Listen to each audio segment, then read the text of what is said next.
What? Why are you shaking your head? You're welcome.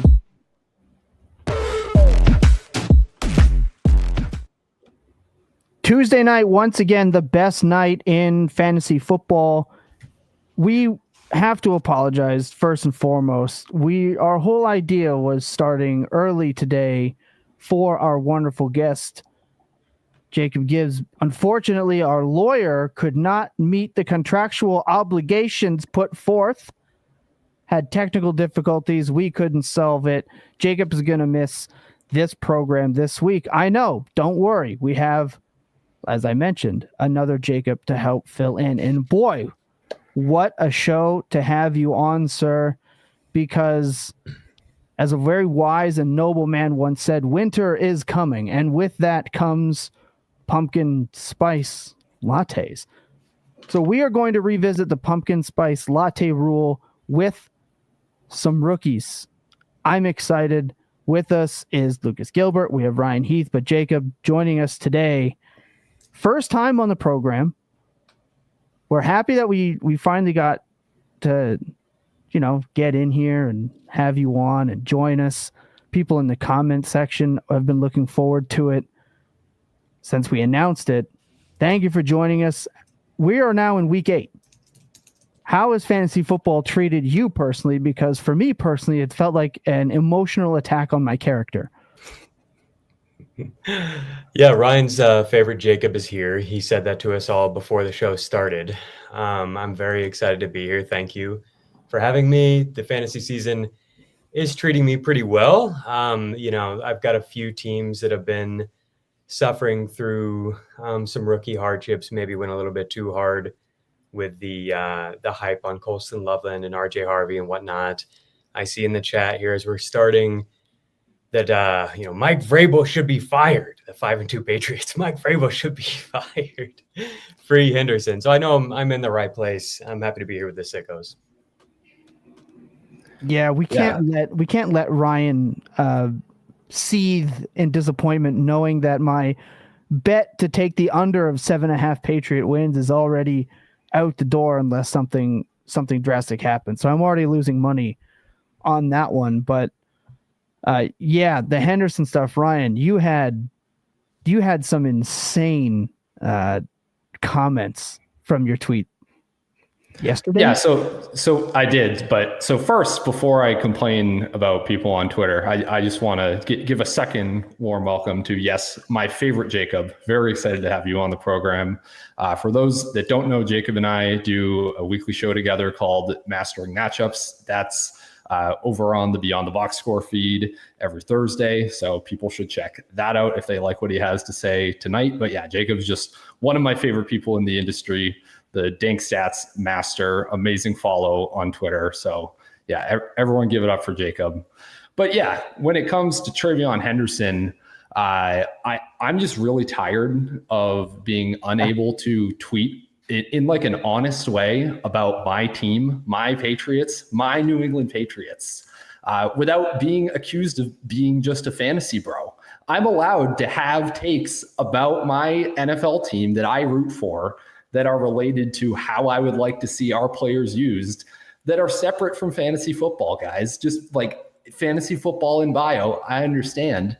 I've been called a fake Patriots fan. I've been told that I'm not an NFL fan. Just the replies have been insane for me daring to suggest we should give the rookie that has looked pretty terrible on a lot of his reps some additional reps in garbage time, get him comfortable, give him some actual game situations, game practice.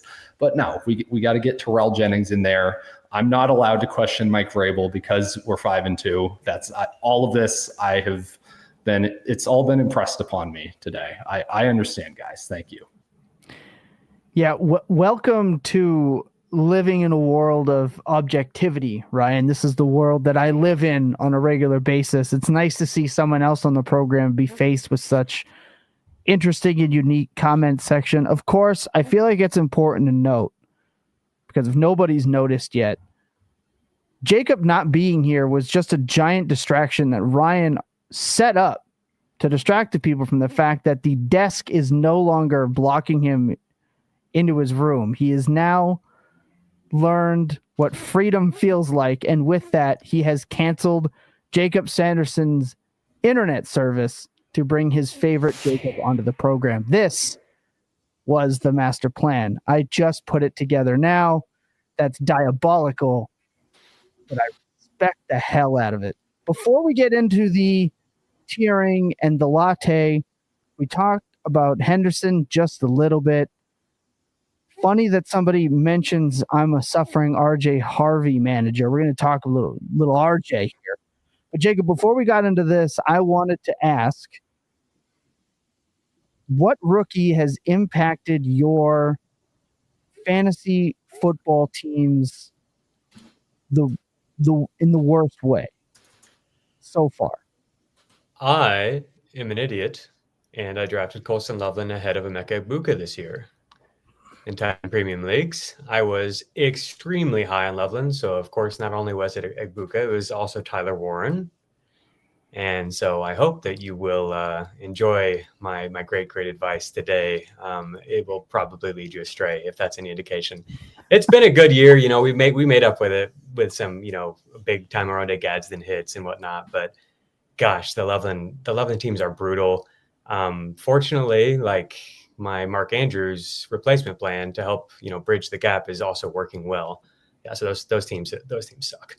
Yeah, it's tough sledding. You're looking for Tyler Conklin on some weeks, and that's just never a fun place to live in, which is sad for me personally as a Conk Daddy supporter. Ryan, who is it? Who is the one that you drafted that, not with injury, because I feel like it's not fair to put injury on a player. We never draft worrying about injury, but who is it that you had your sights in on the most? I'm wondering, it's a battle between two because I haven't looked at it. Because I like to know these things and surprise. I'm going to guess it's a battle of two players. It's either Bhayshul versus ETN Tuten, or it's the 24-year-old rookie running back RJ Harvey. Yeah, it's going to be the latter there. Yeah, Tuten is on all my teams, but that doesn't matter to whether the team is doing well or not. That was even if I'm reaching for him in the early second or whatever, that's not impacting any of my actual plans for my dynasty teams. RJ Harvey, I had quite a few teams where, and this is a lesson. I'll turn this into a how to get better at dynasty lesson. Just because you're enamored with a player or the idea of a player, where I was so enamored with the idea of RJ Harvey just in this Sean Payton offense. He's going to catch so many passes. It's going to be a sick fantasy cheat code.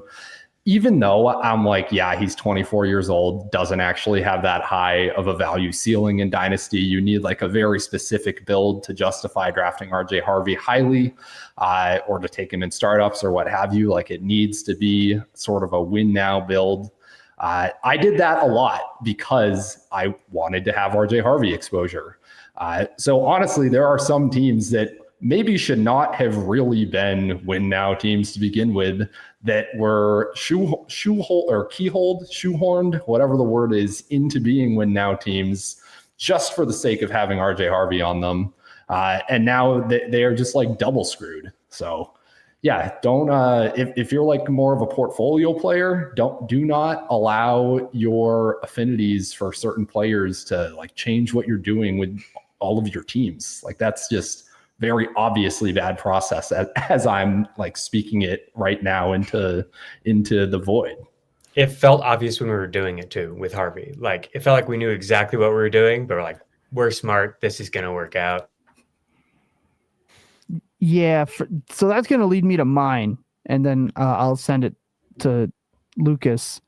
Kaleb Johnson for me is kind of that way. People that listen to the Dynasty Points Market Report, the Friday morning podcast, and when I say we, I see myself and my co-host Andy Buckler are the masters of what we call fat ass running backs. They are just the unsexy 12-point scorers that might run into an 18-point week. They bat 200, but they'll run into 20 dingers. That's our favorite type of player.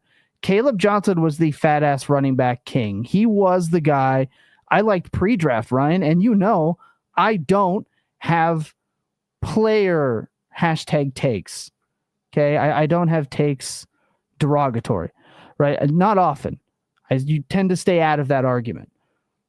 I like market and situation, but for me, I see this running back going to the Steelers that I liked pre-draft that I was like, there's no way this is not my next fat ass running back. Anytime I did not take Jackson Dart at 110 or 201, it was Kaleb, and little did I know that Mr. CTE himself going 3 to 4 picks after would actually be the right call. So now I'm watching other people capitalize on my number 44 fullback number having running back in New York be the guy that I thought Kaleb could be. It makes me sad. So that's mine. And the same thing, going outside of my usual process for somebody that I just liked, it makes me feel sad. I have regrets. There was a draft, and I'll tell the story because you're like, oh, you're just saying that. It's not. No, I applied it in real life. Andy Bucker and I co-manage team in a Fantasy Points listener league. We get a ping. We're on the clock, and we're like, we have our pick because we won. We're like, there's no way we still have our. We had it. So 112. We're like, we're probably just gonna need a running back again. We took him, and boy, did we leave.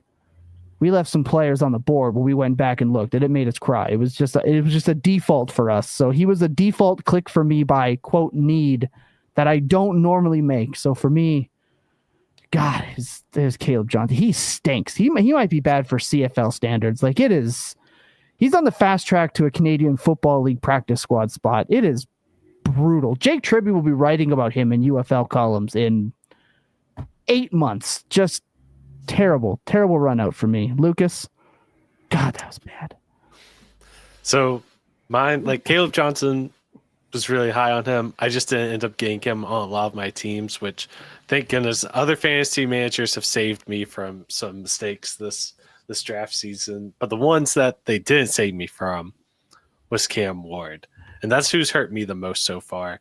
I've been drafting him, whether it's on rebuilders or even on some contending teams in which, we had both Amari and Hampton was off the board. We had Ashton Genty off the board. And then Travis Hunter was going ahead of Tet McMillan in several of my drafts. So I was sitting there looking at Tet McMillan or looking at Cam Ward. I was going with the process of, quarterbacks.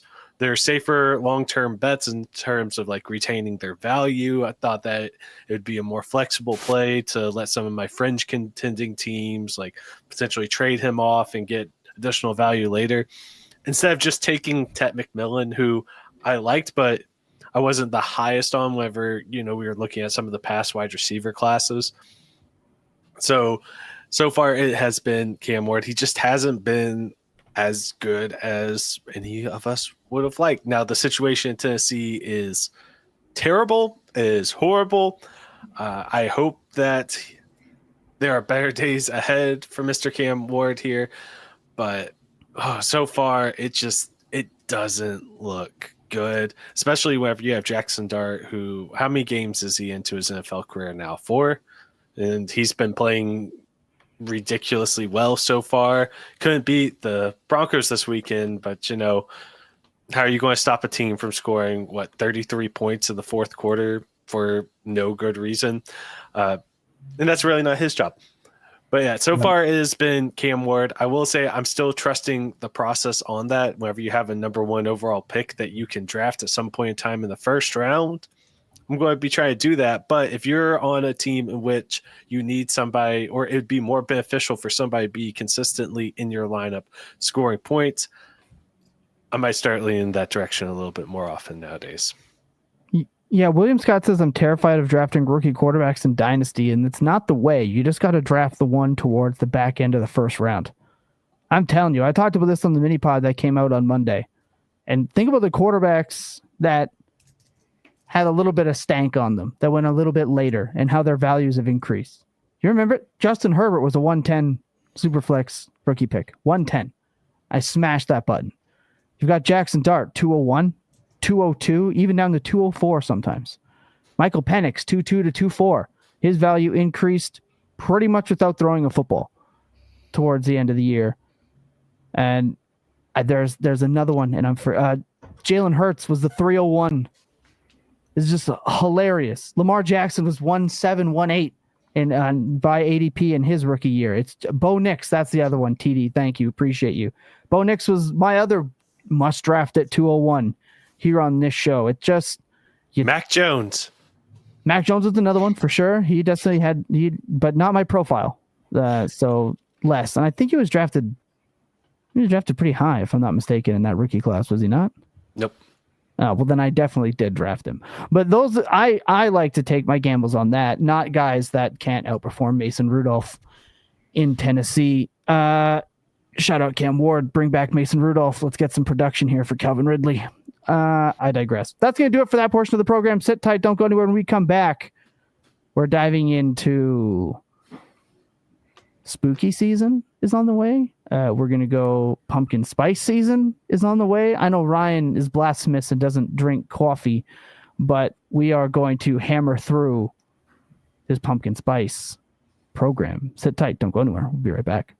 This is Nick B, and I'm reading this ad because I was my fantasy league's biggest loser. So if you want to win your fantasy league and make more money, head to fantasypoints.com to get the edge you need. Timothy with a great point. Jordan Love was a mid-second. That's another one. Brock Purdy was free. There's just so many ways that you can capitalize on that QB2 mid-round.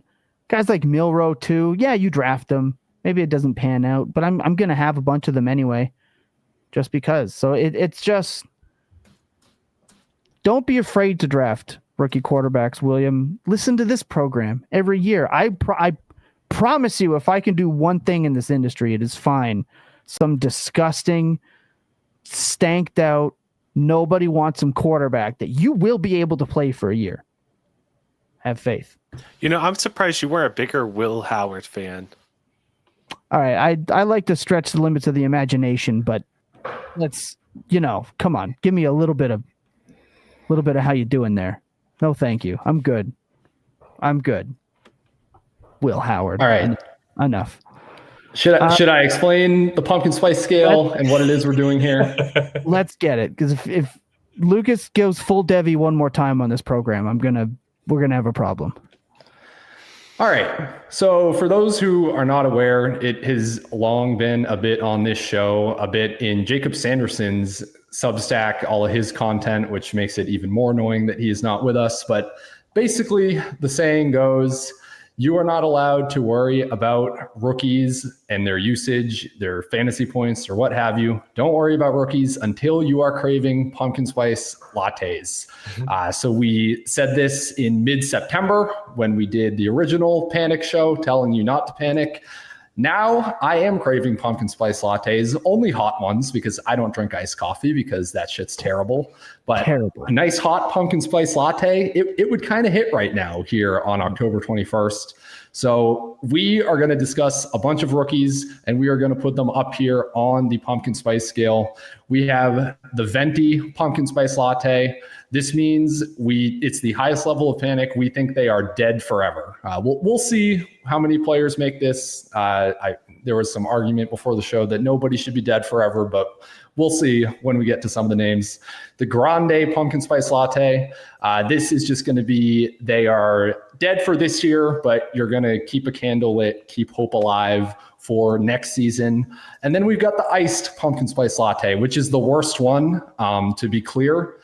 But I think Jacob named it this originally to troll me. So the iced pumpkin spice latte is going to be the tier where we still think that the rookie is going to be good and score fantasy points at some point this season.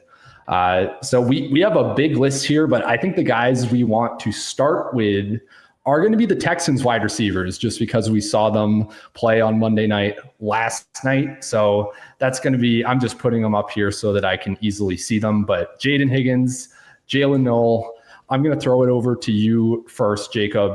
Just any thoughts on these two players, how panicked you are, where would we tier them? If I'm panicking on one, it would be Higgins over Noel. So I was higher on Noel coming into the year. I really, really liked him as a prospect. I think he could do a lot of different things. And it was interesting and encouraging to me that they drafted him when they had a lot of other needs and they were pretty stacked receiver. They had already selected a receiver early. They brought in Christian Kirk, who has a similar type of skill set. So that was all intriguing to me, and to see him be able to get on the field. He's made some plays as the year's gone on as a punt returner. And then this past week goes, 4 for 77 on 7 targets. He clearly looks like the guy who can give this team a spark, whereas Jayden Higgins has struggled to get much going. 61% route rate for Jayden Higgins in this last game compared to 48% for Noel. So we're getting more opportunities for Higgins, but even after the Nico Collins departure, when even the live broadcast is like, it's got to be Jayden Higgins time, right? Like, if ever, like, it's the time. We get no catches on 3 targets. Brutal matchup, of course. But yeah, they both fell into the Grande. So at first I was like keeping everyone in the Iced PSL, basically, except for like TreVeyon Henderson, of course.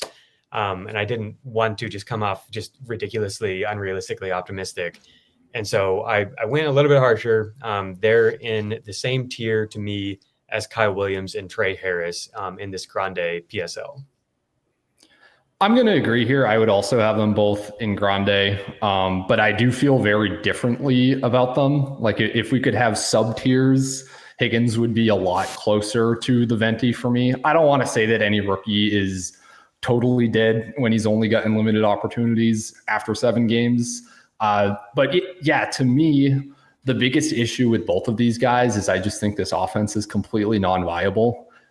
The amount of just quick pressure that CJ Stroud has play after play, like Nico Collins can't produce in this offense. He is at 48 receiving yards per game this year. Nico Collins, that guy that was just so insane last season. If he's non-viable, then everybody's non-viable for this year. That is just kind of the by default type of thing. But for Noel, yes, at least he is making plays when he is given the ball, when he's running the routes. And in the fourth quarter, he actually ran more routes than Braxton Berrios. Finally, he was given a full-time route share in the fourth quarter last night. These are the victories we're celebrating.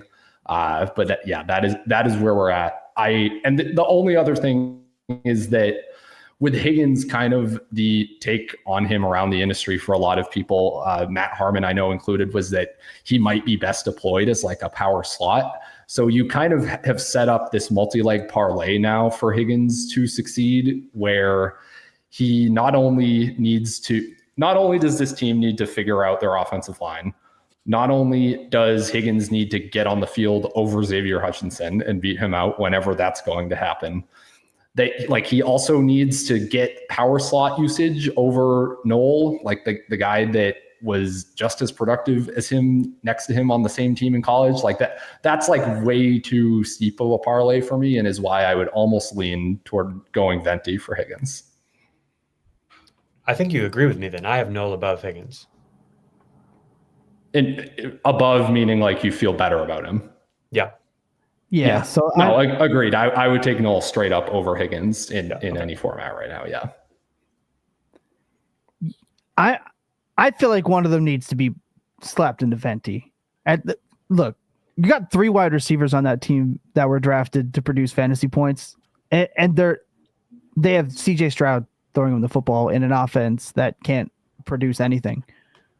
One of these guys is not cut out to be a consistent fantasy producer, right? And Higgins is the guy that 1-to-1 mirrors Nico Collins to me. So this is like Tre Harris, QJ, just at a different level, right? Tre Harris got his most usage when QJ wasn't in. He is the exact replacement. That if Higgins feels like a safety net for Nico Collins missing time, and for me, that's just not somebody I'm going to end up rostering in Dynasty for quite a while. He's the closest, I would say, out of these two that I would put in a Venti. He can be moved later, right? But I don't think they should be side by side in this tier spacing right now, because one has been, as you mentioned, Jacob, significantly better. Anything to add, Lucas, here? I just think it's too early. Like, I know that we can't have everyone in Grande PSL. Completely understand it. But if I'm looking at this, I'm still going to be betting at least somewhat on their profile. And I don't think Higgins is a 1-for-1 replacement. I don't think that, losing Nico Collins is what really upped his usage. I think that he has usage independent of Nico Collins for this team. We just haven't seen it because the offense has been that bad, which makes it so tough to judge one of these players. Now, who's going to have the most production this year? I am going to put the bet on Jaylin Noel, just because I think that whenever you look at how he's being used down the field way more than I was kind of expecting him to in his limited role so far. So that's exciting.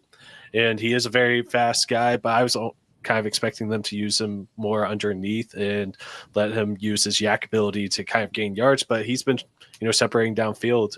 So that's at least encouraging. I'm still putting the bet long-term on Jayden Higgins, developing and being the better player here. So I also want to say, like, if we're putting somebody in Venti PSL, I don't think that means that they're a sell by any means. So I would want them both to be in Grande PSL, but I understand wanting to put Higgins there. And as I said, my bet for this season is for Noel to be a better, consistent producer for you. Yeah, my okay. well, just because the chat is asking, and apparently people didn't hear me 5 minutes ago when I explained it, I will quickly explain what the tiers mean again. Venti Pumpkin Spice Latte they're dead forever. Like, we do not think that they're ever going to have significant dynasty value. Grande they are dead for this year, probably not going to score fantasy points, keeping hope alive for future years for them as a dynasty asset. Iced Pumpkin Spice Latte is maximum cope. We think they are going to be productive, meaningfully so, this year. Because it's the best, Ryan, because that's the best kind of pumpkin spice latte. The problem with someone like Higgins is you can't sell him right now. Like, you can't really sell him right now. Higgins is the type of player that was drafted at the 2-4, 2-5, 2-3 off expectations. He is exactly the type of player that I would be trading for Michael Pittman Jr., or Cortland Sutton, a Wandale in the offseason, someone that'll actually help me contribute, because I think the dynasty fantasy community over fantasizes about second round wide receivers. When you could just have like imagine you have Higgins and you had that free second, and that's I'm just trying to use it to get a veteran that score points. That's how I'm going to use someone like him. I'm going to sleep better with that than not. Next players. What do we got? Okay. Let's just talk about TreVeyon Henderson now. Just want to rip the Band-Aid off? Let's just do it. So I thought long and hard about where I wanted to put him here. I could honestly defend any of these three placements, I think. For me, I think I want to go with Grande. And the reason for that is he has not been good this year. I'm not going to sit here and defend his play on the field. I'm not going to say that he looks good running the ball in any way. And I'm not going to sit here and say I think this Patriots staff is going to make it a priority to get him going. We saw that last week, where we're giving the 2024 undrafted free agent the garbage time carries instead of giving Henderson an opportunity to develop. Everyone yelled at me on Twitter about that, but that was my interpretation of that situation. I do not think it's like they secretly think he's so amazing that they have to make sure he doesn't get hurt in garbage time. That is like mega cope to me. To me, talented player, good prospect that does very specific things well. In running inside is not one of those things. Pass blocking was one of those things, but it hasn't been so far in the NFL. So to me, the team has no desire to kind of adjust in season and create like a real plan for him to get the most out of him. So he's just dead to me for the rest of the year. I don't think it's likely he scores significant fantasy points outside of a Ramondre Stevenson injury that forces their hand. I don't think it's likely he flashes on his increasingly limited touches. No explosive runs yet this year. That's not to say that he can't make explosive runs, but the fewer he gets, the less likely it is.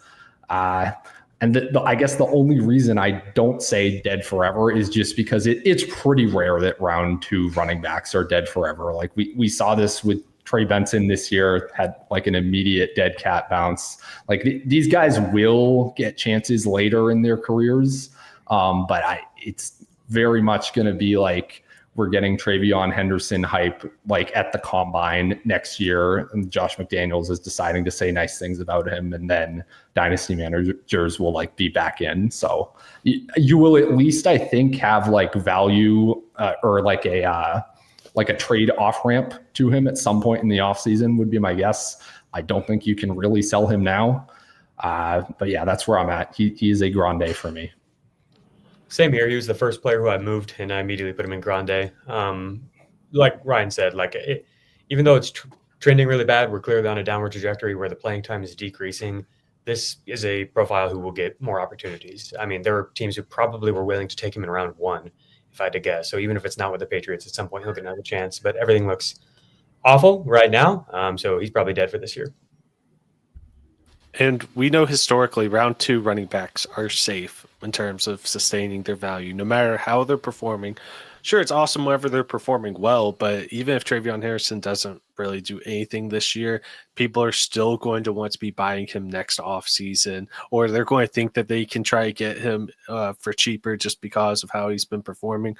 But once people start seeing him put pads on, they see him running fast because he is a very explosive running back who definitely can have a role in an NFL offense. He just hasn't had it yet. People are going to be willing to pay for him. As much as we like to make fun of QJ, and he's having a great season so far this year, people were willing to pay for QJ after his rookie season because he was a big guy who runs fast, which I know that's wide receiver, not running back, but people are going to get sucked in by the positive draft capital. If he were a third-round running back, I would be putting him on very PSL or Venti PSL. He'd be dead to me. But as second round, I think that he's safe enough. I think that there's definitely a role for him. And I just really hope that Vrabel figures it out at some point in time this season, because seeing TreVeyon Henderson get used to an NFL offense is going to be way more fun football. Yeah.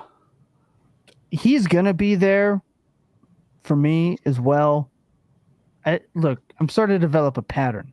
Players drafted into a Drake May offense are just going to get hilariously pushed up all boards and stay there. Not saying that he should not have been drafted there, but this type of usage, which is almost Kaleb Johnson-y with how, to expectations, right? Kaleb Johnson wasn't drafted at the 1.5, right? 1.6. So there's expectations there. If it were somebody else not on the Patriots, I think the reactions would be different, right? We saw it with 3 different wide receivers now as well. I think the Drake May effect propped up what people dreamed his role would be a little bit. And we've seen, a little bit soft at the goal line, a little bit, right? We had Brett Whitefield on the show. He talked us through a lot of this stuff when he was tiering the rookies.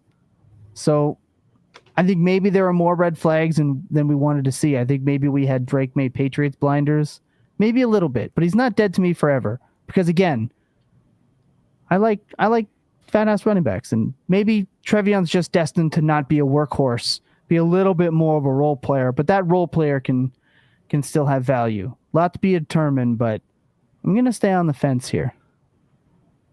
I do think the TreVeyon bell cow dream is probably dead. Probably over. Yeah. But remember, there's 5 of those guys, right? So it's we drafted him hoping that he'd join the ranks, but there's 5 of those guys.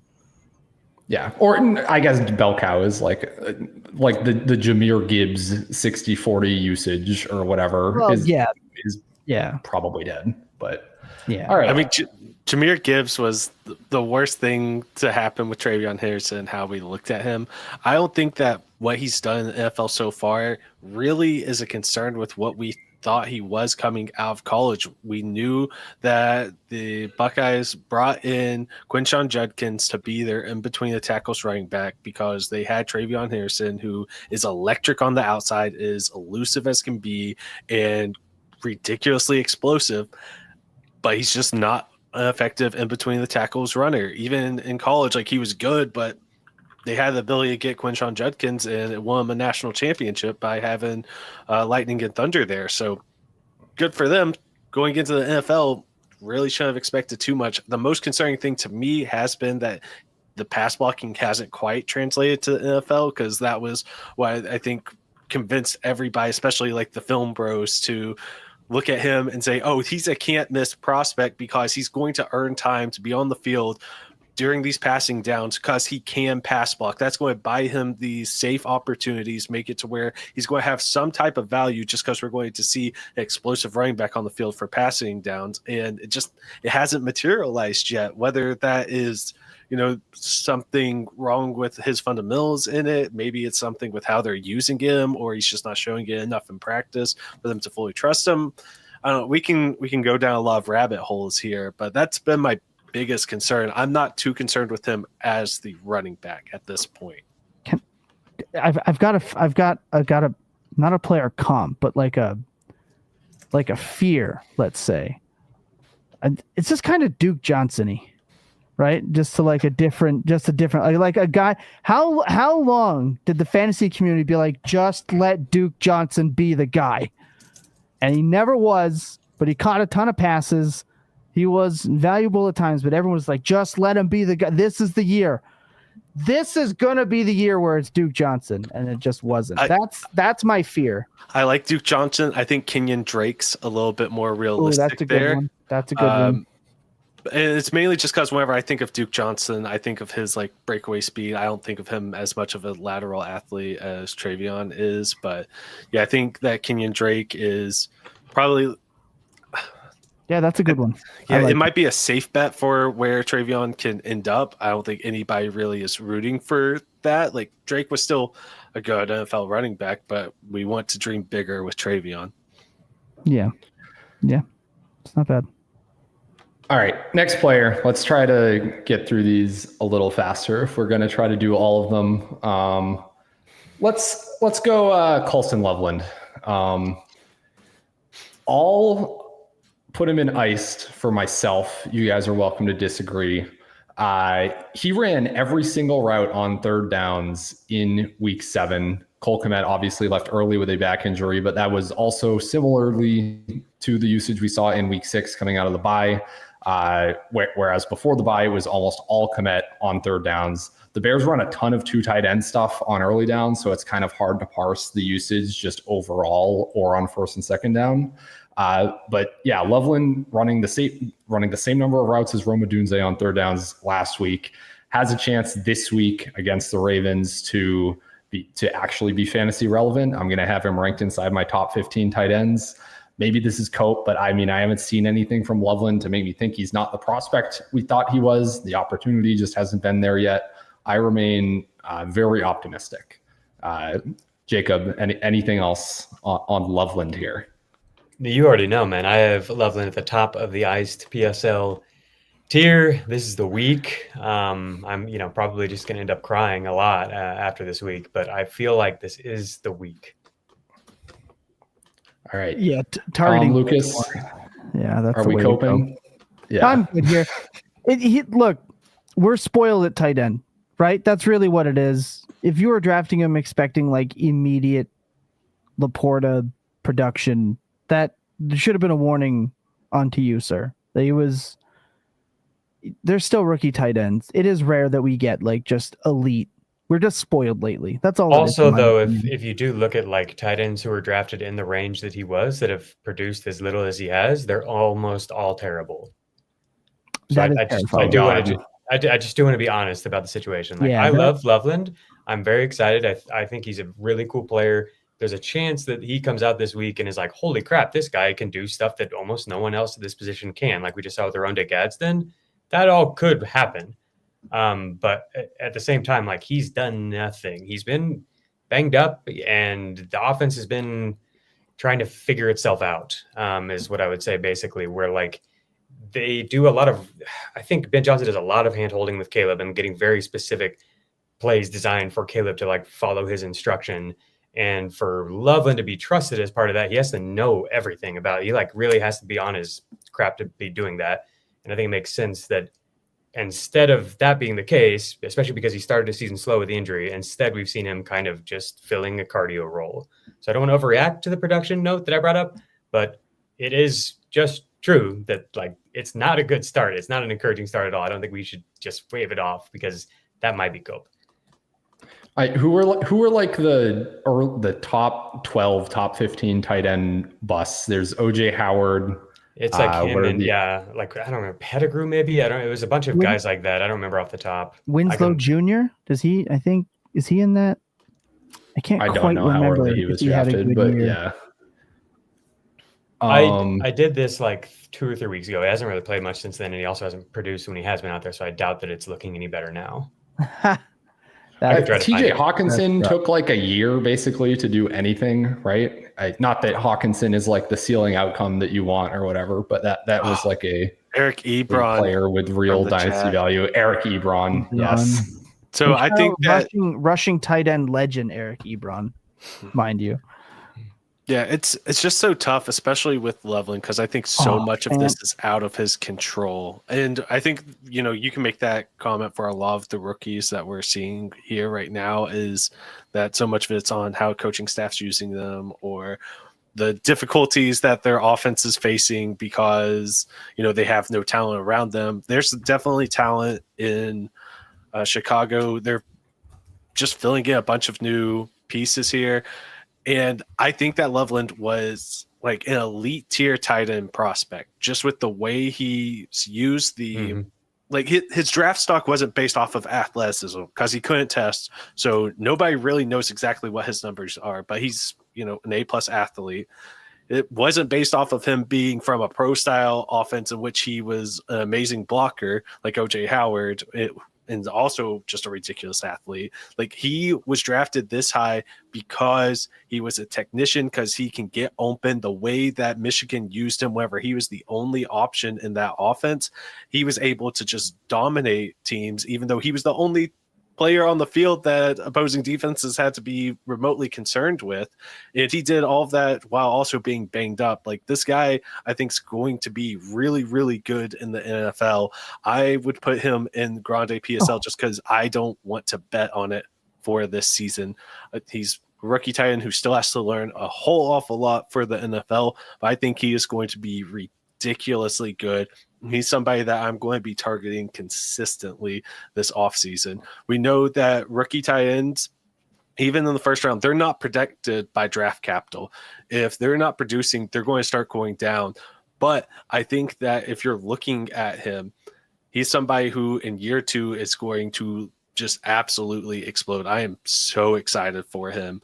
It's just got to get everything figured out here. And there's been a couple of other tight ends that are like showing up in the chat. I think Trey McBride's a really, really good potential comp for what he can be, like what Colston Loveland can be. That's the one that I like the most so far from what I've seen. I love it. Okay. I think that's really way too optimistic to put him in Grande for me, but I hear you. Go ahead, Jacob. I really do think he might go off this week. Like everything we've heard lately, the coach speak there is like really, really positive. And I feel like he's done a great job picking up the assignments and being able to do more. And they've expanded his role over the past couple of weeks too.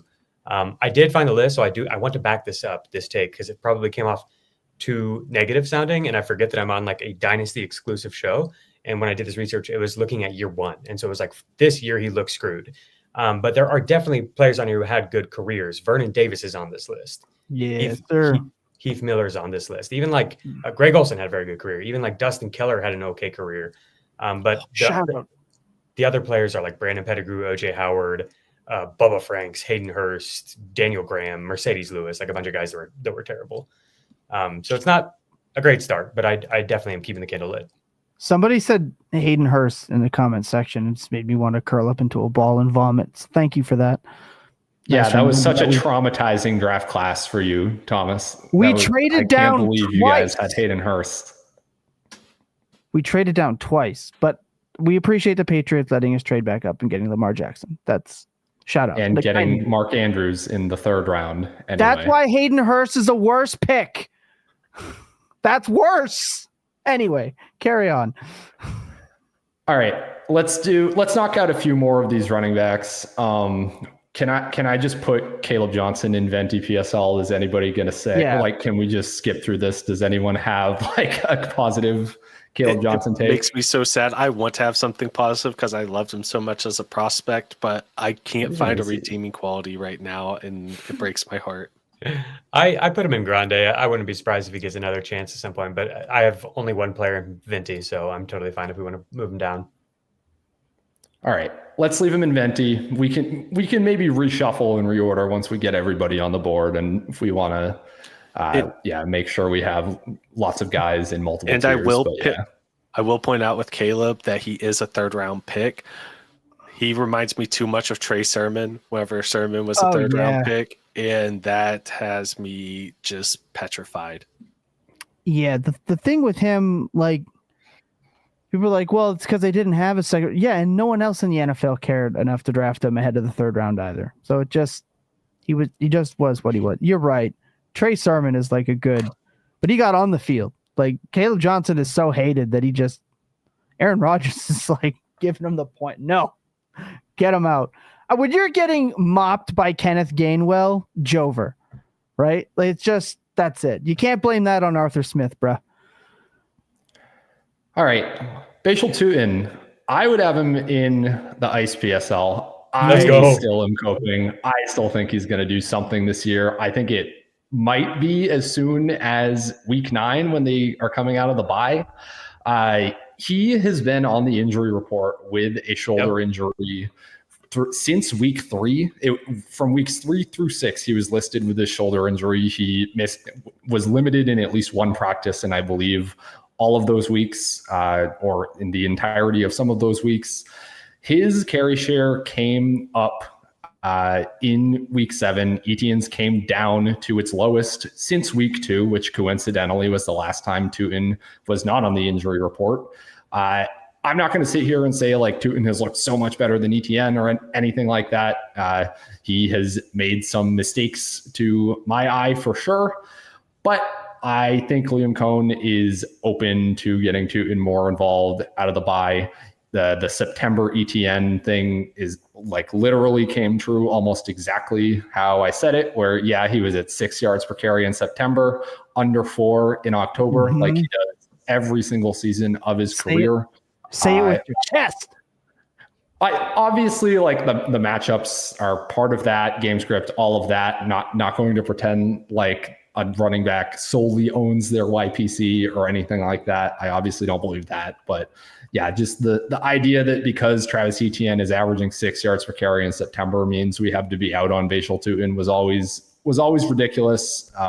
Was always prisoner of the moment stuff. So Tuten take over at some point this year. Going to be better than the tank over of last year. You would hope that everyone was clamoring for. I tweeted out the other day that the answer between Tank, Etienne, and Tuten was likely nobody, but it's not great. A lot of LeQuint, too much LeQuint Allen. There's no such thing as too much LeQuint Allen. Hell yeah. Love him. No, there is too much LeQuint Allen. I'm sick of hearing about LeQuint Allen. I don't care. I don't care that this guy's really good at pass blocking and he plays all the 3rd down snaps because he's good at pass blocking. You're just mad because he's being what TreVeyon Henderson was supposed to be. So I'm sorry. I was saying during our draft show how much I would be just as or even more pissed about TreVeyon Henderson if he was in the LeQuint Allen role right now. I would be more pissed about TreVeyon's usage if that's what it was. We're going to start a fight on this program over LeQuint Allen. It was a throwaway joke, guys, but damn. My lord, I didn't know that was such a soft spot for Ryan. I should have known better. I apologize. Yeah, that's a muted term on my Twitter. I if you type LaQuinn Allen at me, I will not read it. LaQuinn Allen's an Iced PSL easy. LaQuinn Allen. I Jacob, anything to add on Tuten here? I don't want to box you out of the Bhayshul Tuten space here. Oh yeah, I'm always in the Bhayshul Tuten space. No worries. I would have put him above Harvey. I was like, if they forced me to choose one, it would be him in this tier, and I would move Harvey down. So I guess I think that he's more live to matter for fantasy this year than Harvey is. I think what you've outlined with Etienne's potential fall off makes sense in terms of him maybe wearing down or whatever it may be. The line hasn't been creating lanes quite as easily. I think the defenses are keying more on stopping the run than we saw early in the season. And so to me, like, who gives him more answers to, plays where they get blown up at or behind the line? It's clearly Tuten. And I think we've seen some evidence of that too, not just like, our data and watching the film and seeing him do stuff and being like, yeah, he's awesome, confirmed. But like the team is actually like giving him short yardage opportunities at times. And I think that is relevant. And I love the shoulder cope. I think that could be a thing for sure, that they've like intentionally not given him a big workload at times. I think we could see coming out of the bye him healthier than we've seen all year and an expanded role potentially. Yeah. What happens after the bye if it doesn't happen, Ryan? Are you like, is there like a little bit of pure sadness? Like, what if it's not it? I just need to ask. Like, we don't need to like go deep dive into it, but it's just like a lot of, the bye week. What if the bye week doesn't save it? Right. No, I mean, I think I'll continue the Tuten cope. Okay. Like somewhat. If it's not, I will say if Loveland does nothing this week, I will concede that I'm very, very worried if this is not the week for Colston Loveland specifically. But for Tuten, I think I'm going to hold on a little longer. Yeah, I think it could come at any point, right? Like, I think we've seen Liam Cohen be willing to be adaptable week to week, even without the bye week needed. And it feels like they're kind of reeling right now. And so it wouldn't surprise me if at some point Liam's like, okay, maybe this then, like maybe we do try this more because this other stuff's just not really working.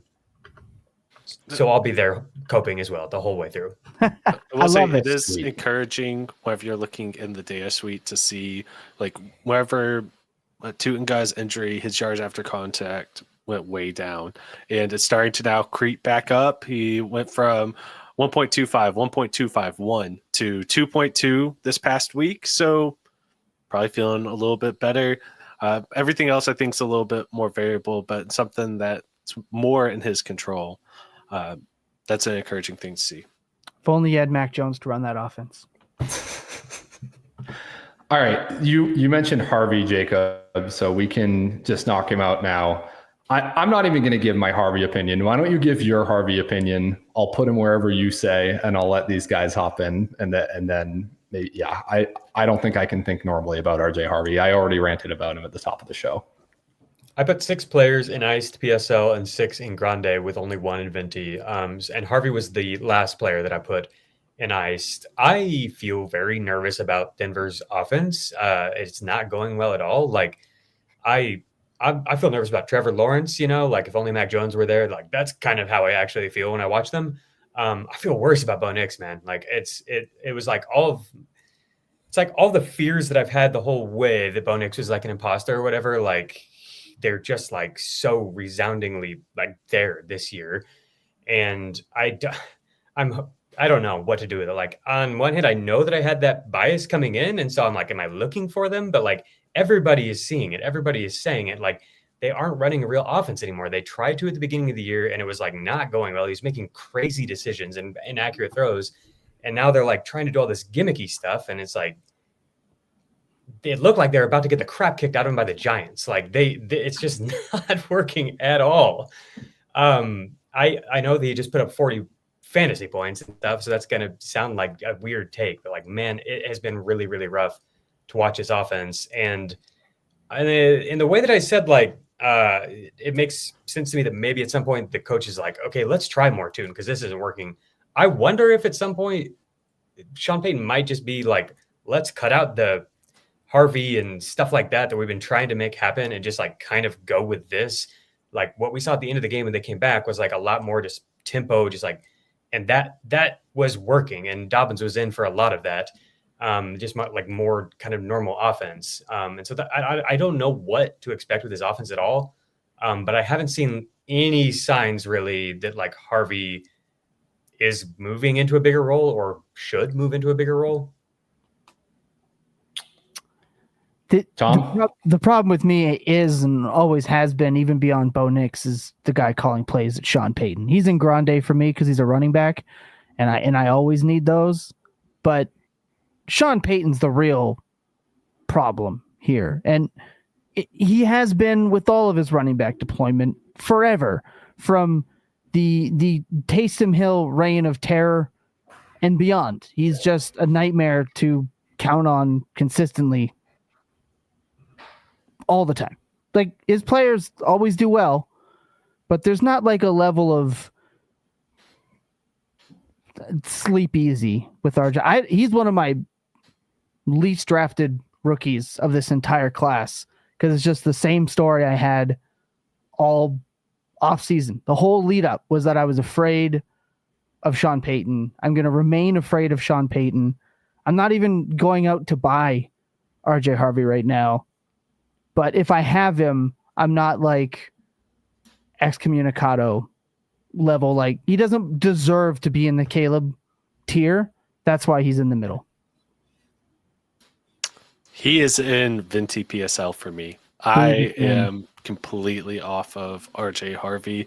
Coming into this season during our hot take show to start the year, I said my hot take is that the Denver Broncos are not going to be good at all. Even though I'm a Broncos fan, I don't know, the end of last season just felt like a fluke at times. The way that they had to change everything for Bo Nix just didn't seem right. Like, nothing felt good. And all offseason, I was trying to talk myself back into it, saying, well, Bo Nix had a back injury, so that's why they were, running like a severe West Coast where he wasn't allowed to throw more than 7 yards down the field. Like, it's, we'll just figure it out. That's why he wasn't running as much.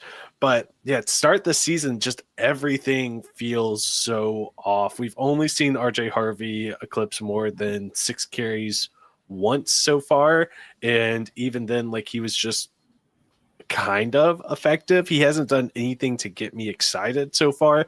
And he's already 25. I think he's only a year older than J.K. Dobbins, which just feels wrong. The only thing that would save him in like looking at historical data is the fact that he is a second round draft pick, but he is one heck of an outlier as a second round draft pick. And I was so optimistic for Harvey. This felt like the perfect landing spot. Everybody was talking all off season that the thing that's going to unlock this offense also is just getting somebody into that Joker role. The Joker role is the real joke. It's just so frustrating. I am the Joker. My emotions. Yeah. Maybe I'm letting my emotions get the best of me here with RJ Harvey and just the fact that the Broncos are so frustrating to me. But yeah, for me, he's in Venti, so I understand putting him in Grande, depending on how all the opinions shake out. Yeah, week 8, right? So that's why I'm good here. I'm gonna trust Ryan. I'm gonna trust Graham. Right at the end of the day, maybe there's juice there. Maybe Dobbins fizzles out. Sean Payton, bro. Stop the madness. Next. All right. Well, we had a wide range of opinions here. I'll just leave him in Grande, I guess, to take the average. I think it's right in the middle. I think that's the right spot. I think we live right in the middle in week 8 and see what happens. Like, it's one of those scenarios. Like, if I see a J.K. Dobbins extension hit the internet, I'm tilted. Like, I'm extreme tilted. So we'll see. Like, they did everything they could to leave him in there for the 100-yard rushing game. They love the dude. If I see extension pop up, I'm going to shed tears. That feels too real. Doesn't it? Terrifying. So I think that's why he belongs in the middle. Okay, let's go to what I'm depressed. Let's talk about Travis Hunter. This I don't is want to be depressed. Yeah, it's Travis Hunter rocks, dude. He's so good. Oh my God. I love Travis Hunter. We're so back. We're so back. He has run the most routes of any player in the NFL over the last 2 weeks. I will add right after my friend Jakob here's take on our Mastering Matchup show. Maybe it's the literal number of routes that he can't go over 23 or 25 or whatever it was. Nope, he can run 91 routes in 2 weeks. We're so back. He's still like primarily in the slot. It's still primarily like kind of closer to the line of scrimmage usage, but he is the most dynamic player on this Jaguars offense. He is the one that has dropped the ball the least, that is making the least backbreaking mistakes. We have all these Liam Cohn quotes about how they want to play their best 11 players coming out of the bye. I am back in. He just scored 20 fantasy points. Maybe he shouldn't even have been on this show. Maybe people aren't even panicked about Travis Hunter. They are. Don't, because I'm excited. He scored the garbage time touchdown, and I saw his ass go up on 5 separate trade blocks within a minute-long span because people just woke up. I'm and sending offers is what that points. means. Yeah, I'm sending offers. That's the thing. I feel like, and I'm sorry, I'm going to be Mr. Objective. They threw that ball so many times. Is a lot of garbage time shtick. It's tough. It's tough for me. London games are always weird. It's tough. You're right in that he looks awesome, but week to week, I'm not buying. I'll put it to you that way. Like I feel like he's safe for his value, but I'm skeptical. I'm gonna live the line. Jakob, send me in the right direction. Why am I off? Yeah, if you can buy him at his price, I think that's absolutely worth the risk. I'm shocked at how low he's dropped on, KTC and any sort of like trade calculator. We talked about Travis for the first 15 minutes of Beyond the Box Score today. If you want to check that out on YouTube, I brought up and they should. Yeah, Beyond the Box Score is great for sure. I brought up some of the work of Dwayne McFarland, who does his utilization score, and he gives you comps and ranges of outcomes in terms of like the percentage chance that he hits each of these different thresholds. And I think that's the right way to look at it, where it's like this is still an extremely complicated equation that we have here with Hunter, where we don't know how it's going to all unfold. The fact that he is the player, Ryan said it, that is making the fewest mistakes is so absurd, because we saw in this past game, they ran a play that was like designed to get him the ball in space, and he like didn't even get his head turned in time, like he didn't know that or something, which like could actually be the case because he's being asked to do so many different things. And still, like he does feel like the team the player that they have to like give the keys to the offense to. Like if the run game's not working, and then they lose their tight end, who is actually giving them some wins and giving them some higher success rate plays, keeping them on track. What's working? Like BTJ is just not working over the middle of the field, and they can't keep letting that kill drives. And so I think that we're going to see more of Travis being those types of looks, like being the dependable target. That makes the most sense to me. I mean, if that happens, that the perceived value will rebound. He was top 12, top 15 in expected like KTC value and all that stuff going into the year. And I think if we see him rip off a couple 80, 90, 100-yard games, nobody's going to remember that he had 0 yards at halftime in this London game, and that all this production was in garbage time. All that's going to matter is that, like, look at his over the past 4 weeks, he's got this usage, he's got this production, and he's, looking like a top 15, top 20 receiver or whatever. And then we're all the way back for Dynasty. I will say, like, as I've watched him, I don't feel super confident placing the bet that he's going to be able to be what they need him to be right now on offense. I think his work against zone coverage is something that needs to improve. I think he's just like overhyped a lot and overrunning routes and not finding the soft spots in zone. And that's, I just don't know. Like, to me, when I watch it, I'm like, this feels like it could all fall apart, but I do have the utmost faith in Liam Cohen to steer the ship. So hopefully he can make it work. I mean, we're seeing somebody who's not been a full-time wide receiver try to play wide receiver in the NFL, and I think he still has elite ball skills, and that's what we're seeing. I wish that they would put him in opportunities where he's not just expected to be like a yak monster, because I didn't even think that's what he did that well in college. I just think that they're trying to find what role best suits a player who's never had to like be this type of, every down type wide receiver. Like even in college, like Colorado had a lot of other players that they could go to whenever they needed certain type of roles filled.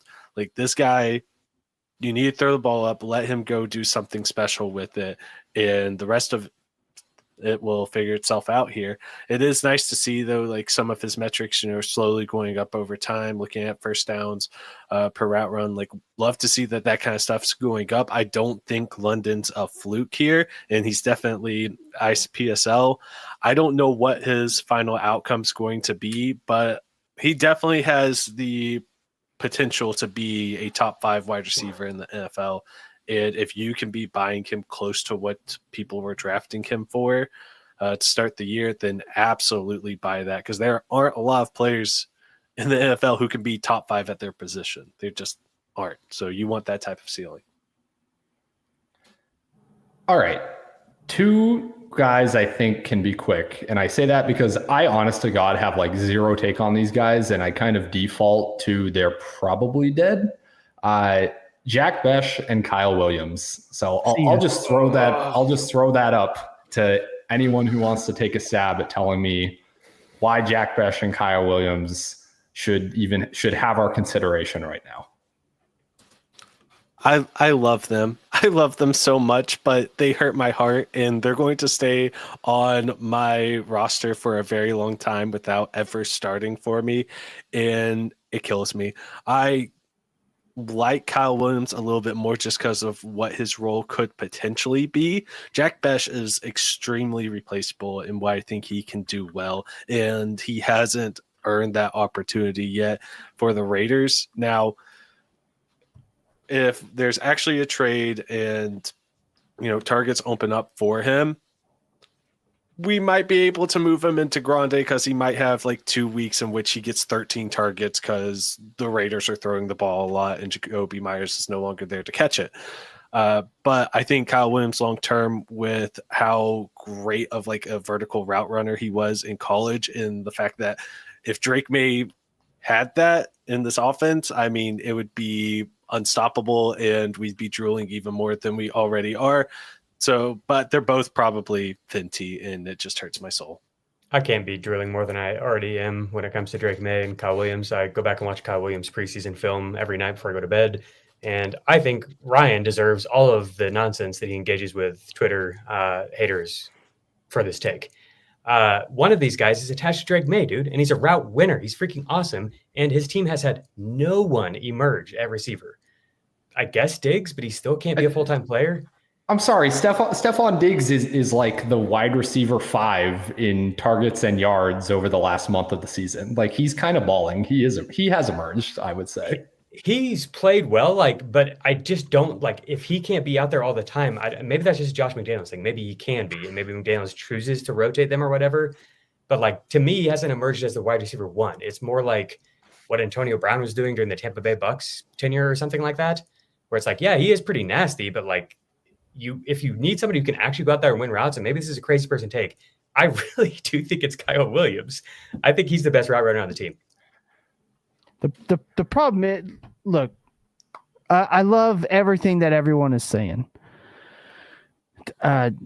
Really smart people. This is the Drake May effect. This is exactly what I talked about earlier. Yes. He drafted 2 wide receivers last year. He's so much better. CJ Stroud could do it. Definitely going to happen with Drake. What if Drake May is just Josh Allen and annoying with wide receivers? What if he's so I will good accept the outcome of Drake May is just Josh Allen, by the way. That's totally fine with me. Right. We're hearing that part. But what I'm saying is, what if he just doesn't ever hyper-focus one guy? And Josh then Michael Pittman Jr. is still that boy, hashtag. But the problem is he's still not getting on the field in lieu of Demario Douglas, which is it's a problem. Booty has been pretty darn good. They love him. Diggs, I just feel like somebody like Kyle Williams and Bech is, again, somebody that if somebody did have that much hope, I want to turn him into Wan'Dale Robinson. Like I want to turn him into like an actual point producing player that I can use. It's week 7. We're talking about McDaniels. Like like if you're going to keep Henderson in Grande, then Williams absolutely has to be in Grande, because this is exactly what you would expect, right? Like this is exactly what you'd expect from a usage standpoint to this point. I don't know if we had, they're not the same to me. Like one's a running back, and running back, like rookie running back value, significantly more important to me. Again, there's so many wide receivers that you can use in fantasy weekly. I don't want him, right? And he was one of my most drafted players. I want at this point of the year, he's somebody that even if he has like 8 to 9 points per game, because it's really hard for a receiver to have like 12, 13, 14, go from nothing to something above that. You're going to be able to acquire him again afterwards if you really want to. For me, I'd like to turn him into points. I'd like to turn him into someone that I could use to win right now. This is how I'm looking at it. Again, this just screams Polk and Baker to me. It does. It just screams like you mentioned, Jacob. It's got to be somebody. There needs to be somebody more explosive. And then it's just like Hunter Henry, Austin Hooper, and Stephon Diggs until we all jump off a bridge. It just that's the skeptic in me, that I want to take that hope and just turn it into more points. Is how I want to look at it. That's fair. That's it. I think Kayshon Boutte is like a nice little player. I don't know. Like I feel like he's been being a little disrespected in this conversation. But he was like one of my, in week 2 with the Guru on Hump Day with Hansen, Mr. John Hansen himself. I said Kayshon Boutte is going to be must own by week 5, and he's in my lineup every single week. I do not take him out. So I'm with you. He is really good, but that's the other problem, right? You can't even, again, he's not getting past someone like Pop. It just, I can't do that. The thing that don't think's fully been said yet, but Kyle Williams fills a role that no one else on the Patriots fills right now in terms of what his prospect profile was. And that's why I think out of the two, he's the better bet for being somebody who can be like truly special, just because he was an elite separator in college in terms of those vertical routes, like elite. He's probably still going to be somebody who we're talking about 4 years down the road, and I just keep him on my bench and I cry thinking about what could have been. But that's the bet I'm going to make. If we're buying lottery tickets here, that's the one I want. Yeah, that's why I say lottery tickets. He would be great in the Tyquan Thornton role. I'll go there. I'll gosh. Yeah, there you go. There's your next. There's your last vertical stretcher. He wasn't even a vertical stretcher. He was just fast. At least we have with like Kyle Williams that he's actually good at stretching the field vertically as a prospect. He doesn't just run fast. Oh my goodness. Get your Devy takes right. Get out of here. Well, I'm watching one be good in Kansas City and I'm watching the other not get on the field. It just popped into my head. That's all. I'm sorry, Lucas. I apologize. Didn't mean to offend you. Carry on. I did mean to offend you. Next, second round rookie wide receiver, Tre Harris. We got an interesting preview look at him, I guess. The game with Quentin Johnson out, immediately or essentially back to the bench as soon as Johnson is back in. What are our I'm going to go to you first, Jacob, because I feel like you have probably the most involved Tre Harris take of anyone here. Yeah, I love Tre Harris too. He's really, really good. And I think the whole timeline has been very interesting with Tre Harris, where they moved him around a lot this preseason. They used him as like a Z, like flanker, even into the slot, tons of pre-snap motion, tons of horizontal routes. And that was like not what his profile was. Like he was expected to be the X, but they used Keandre Lambert-Smith as the X. And then when QJ took a hard hit in the preseason and went down, but they still kept the starters in, KLS stepped into that role, and Tre Harris played with the backups and crushed. And so that was all weird. I looked at it and I was like, I guess he's like the Keenan Allen insurance, and it would be KLS who steps in if Quinn Johnson goes down. But then we see Johnson goes down, and it's Tre Harris who steps into that role. So it seems like he's just ahead of KLS, who I think is dealing with something right now. But either way, like he's shown now an ability to get on the field and block his ass off. People love that. The coaches love that. Yeah, I saw Roll as a bench warmer on Kyle Williams. I saw Denial Williams in the chat. You're all probably right. I mean, let's be honest. You're probably right. But Tre Harris, I am not in denial. I've seen it with my own eyes at the NFL level, not only in the preseason, that he's been good as a blocker, as a receiver, and somebody who can get on the field, and he's attached to Justin Herbert. That has me very excited. His value has dropped tremendously. This was good. He was a round 2 pick who was like a round 2 pick in rookie drafts. He was like towards the end of round 2, but he was like a top 20, 24 pick. And now he can be had for like a 3rd round pick, which seems insane to me. I'm right there with you. I actually like Tre Harris. I like Tre Harris quite a bit. I think he's kind of like the perfect Grande player because, there's very clearly like little to no path to production this year with the Grande Gadsden emergence, like with what these 3 Chargers receivers are doing. But yeah, like if you get enough of a look at him the last couple games to say, I think he's good. I think he's an NFL player. That's like the perfect player to just leave a light on for in the offseason. When we've all moved on to the next sexy class of rookies. Yeah, anything to add, Lucas? He's already run more routes than Kyle Williams. Oh my goodness! I should have said. I'm sorry, I missed an opportunity. I should have said Jalin Hyatt for you, Lucas. I apologize.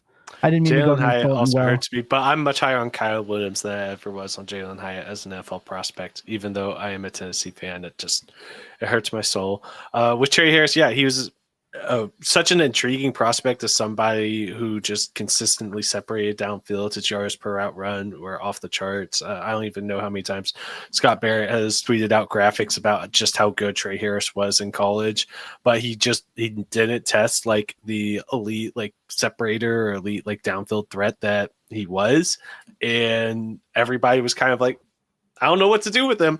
The whole Chargers passing game has been better than expected, at least with Keenan Allen coming back and being relevant. Quentin Johnston's been really good. Ladd McConkey, that everybody expecting him to be like so much better, but he's still a good player. So I think the thing that's driving down Tre Harris's value is like it's just so tough for him to potentially get on the field and have a consistent role.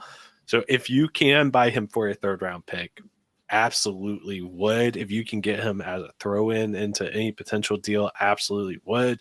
I don't know what he's going to do for you this year in terms of like a consistent like role. I don't think that like even if he has a really good game that you're going to feel confident enough going into the game that you want to start him. But I do think that there is a very real future outlook in which Tre Harris is a consistent contributor. I think like a consistent wide receiver 3 on your team, like that's a very, very real possibility. If you can get that for a 3rd round or as a throw-in, I'm all good with that. Sweet. Yep. Okay. And also just want to say in the chat, you guys have no faith in us to get through all these guys. Just kidding. We're not actually going to go over every single guy that you see on the screen. They doubt our speed round, look, I understand there might be some new viewers here to the Dynasty Points program. We are experts in the hour and a half to like an hour 45 programming. All right. That's what we do. When we don't go that long, Jacob, we get comments on every platform yelling at us as to why we didn't go 4. So have no fear. You will get all of your Dynasty content needs. First, we're going to take our second break. When we come back, we are going to dive into a few more of these that Ryan is going to queue us up for. I'm going to see how many more times I can trigger Lucas just for my own enjoyment and hopefully yours as well. Sit tight. Don't go anywhere. Quick break. We'll be right back. 45 seconds? Nah, that. This ad is over after I say fantasypoints.com. That's right. I have 4 people on my list just for people that are worried about our pace here. I have 3 guys I want to talk about. If there's anybody else after maybe that people really want to talk about, we can. I've got some. Okay, perfect. So, but my next guy I really want to talk about is Matthew Golden. Christian Watson coming back very soon is what I'm hearing. No one cares. I care.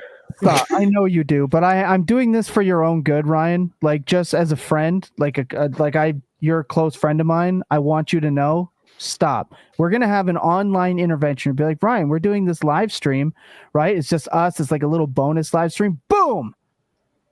FantasyPoints.com intervention. And it's just all of us talking you through Christian Watson.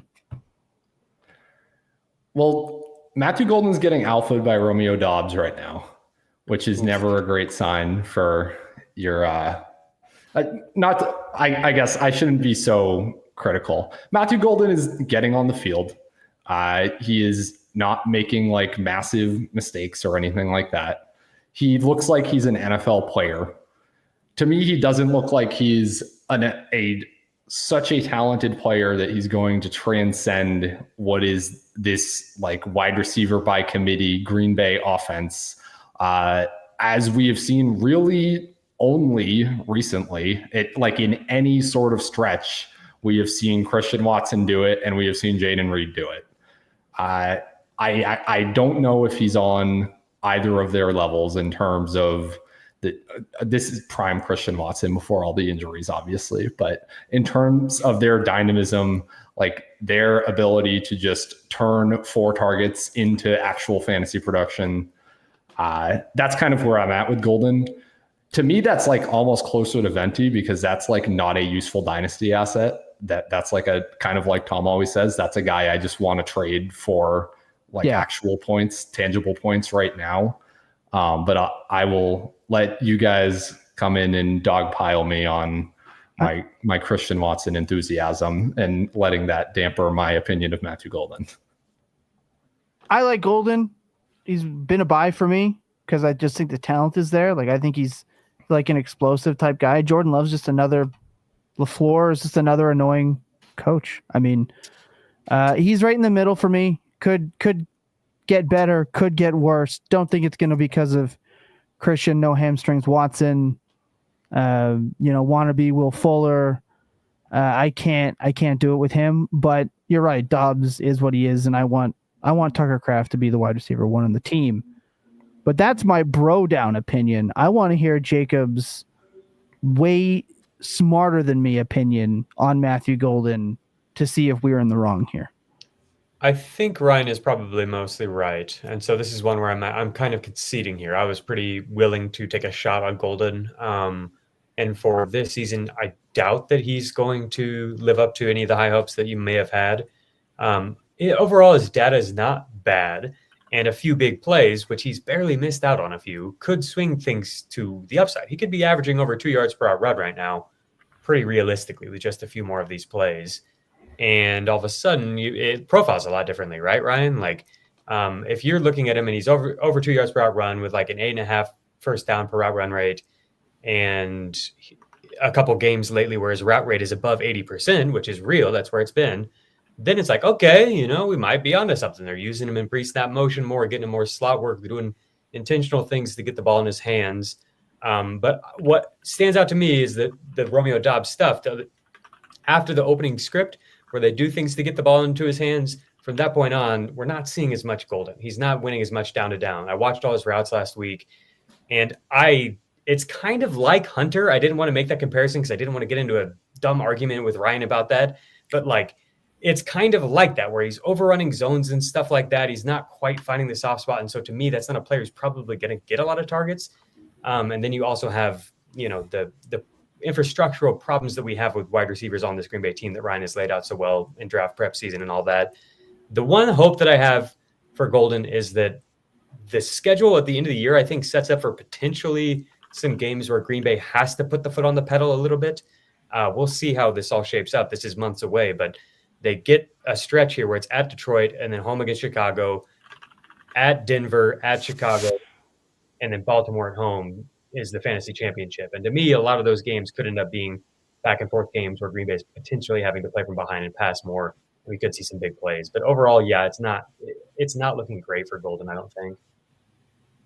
I mean, I look at him like before this most recent week, the way that his data was trending was ridiculously exciting. And then we just see this weird, feels like just a blip on the radar, whereas ADOT goes way down. He's just used differently in this offense, and he's definitely still a rookie. We're seeing that with the way that he's running his routes, as you were saying, overrunning some zones. But I'm a little bit more tempted to put him into Iced PSL, and I think I put him in Iced. Okay.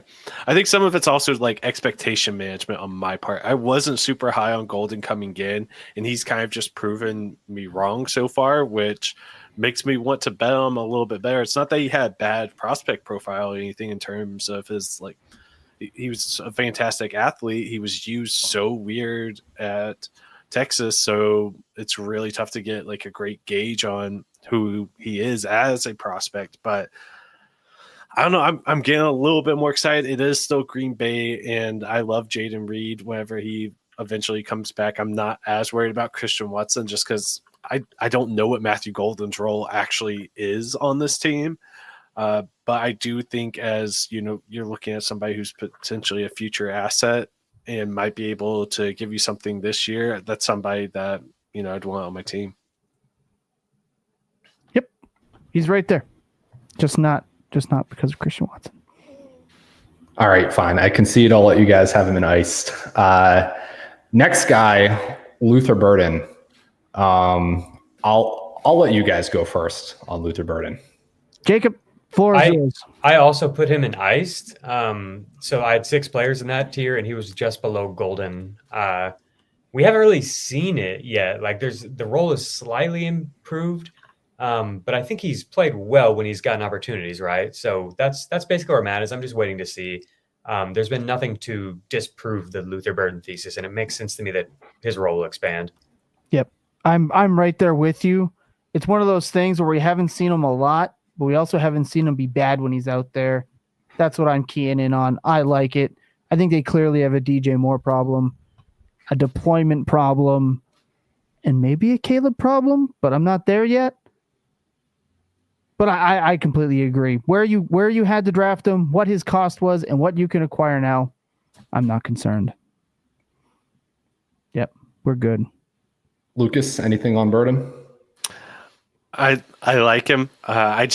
He's kind of in the same boat with Golden, except for I had slightly higher expectations for Burden, even though I was so skeptical of him as a prospect. I don't see a consistent role yet. He's all over the place in how they're using him, and so that has me concerned. But maybe I should be looking at this more as in they're looking for as many ways to use him as possible, and that's why we're not seeing something consistent yet. So I'm going to try to look at this more optimistic because it fits my narrative a little better. So I'll put him in Iced. All right. I think it's fair to have him in Iced. I would agree that when he's been on the field and when he's been targeted, he has looked freaking awesome. So that's all I can really ask for, I guess, from a receiver. That's enough to get you in Iced, I think, at the wide receiver position. I do like that his slot rate is going up because that's whenever he was at his best in Mizzou. But it does make me a little concerned for Colston Loveland if we have Burden just running all of everything out of the slot. So I want both of them to do well because that'll mean much better things for my fantasy teams because both of them seem to slip a little bit in drafts. Like Loveland was falling into the second round so many times. Burden was sometimes available at 2-6 and it just felt weird. So like I tried to scoop him up there as many times as possible because not everyone has his athletic profile or has the ability to be like a special type player in the NFL. So we'll see. I do think that he's far more effective out of the slot, which makes me a little concerned long term, but I think it's more exciting for right now.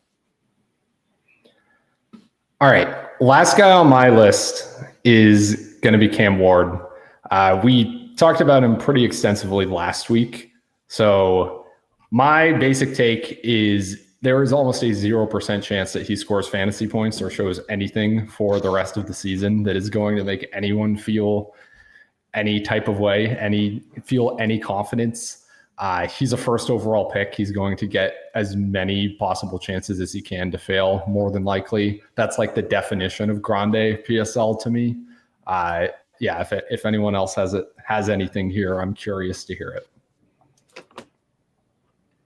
no Grande. Like the Grande definition's perfect for Cam Ward, and he's still going to have value after the season. First round rookie quarterbacks always retain value after their rookie season. It doesn't matter how well they perform. Like they're, as long as they see the field, period, they're going to at least maintain or gain value. It's the easiest bet to make in your drafts. I think Cam Ward's going to test this a little bit, which makes me a little concerned here. But I mean, he's in Grande. He's going to have, like, you have the opportunity to re-roll him next season if you so choose. He's going to be a really interesting one because, like, he has the worst sack to pressure ratio in the league.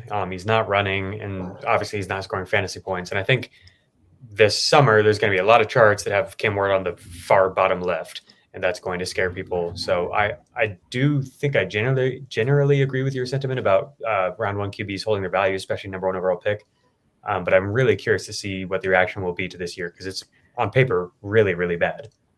I say this a lot. He was the lowest first round quarterback drafted since Kenny Pickett. And I think the fantasy community is already going to be kind of done with him after year one. And now that he's putting up Will Levis and one mixtape highlights on screen like he did last week, finally, I'm good.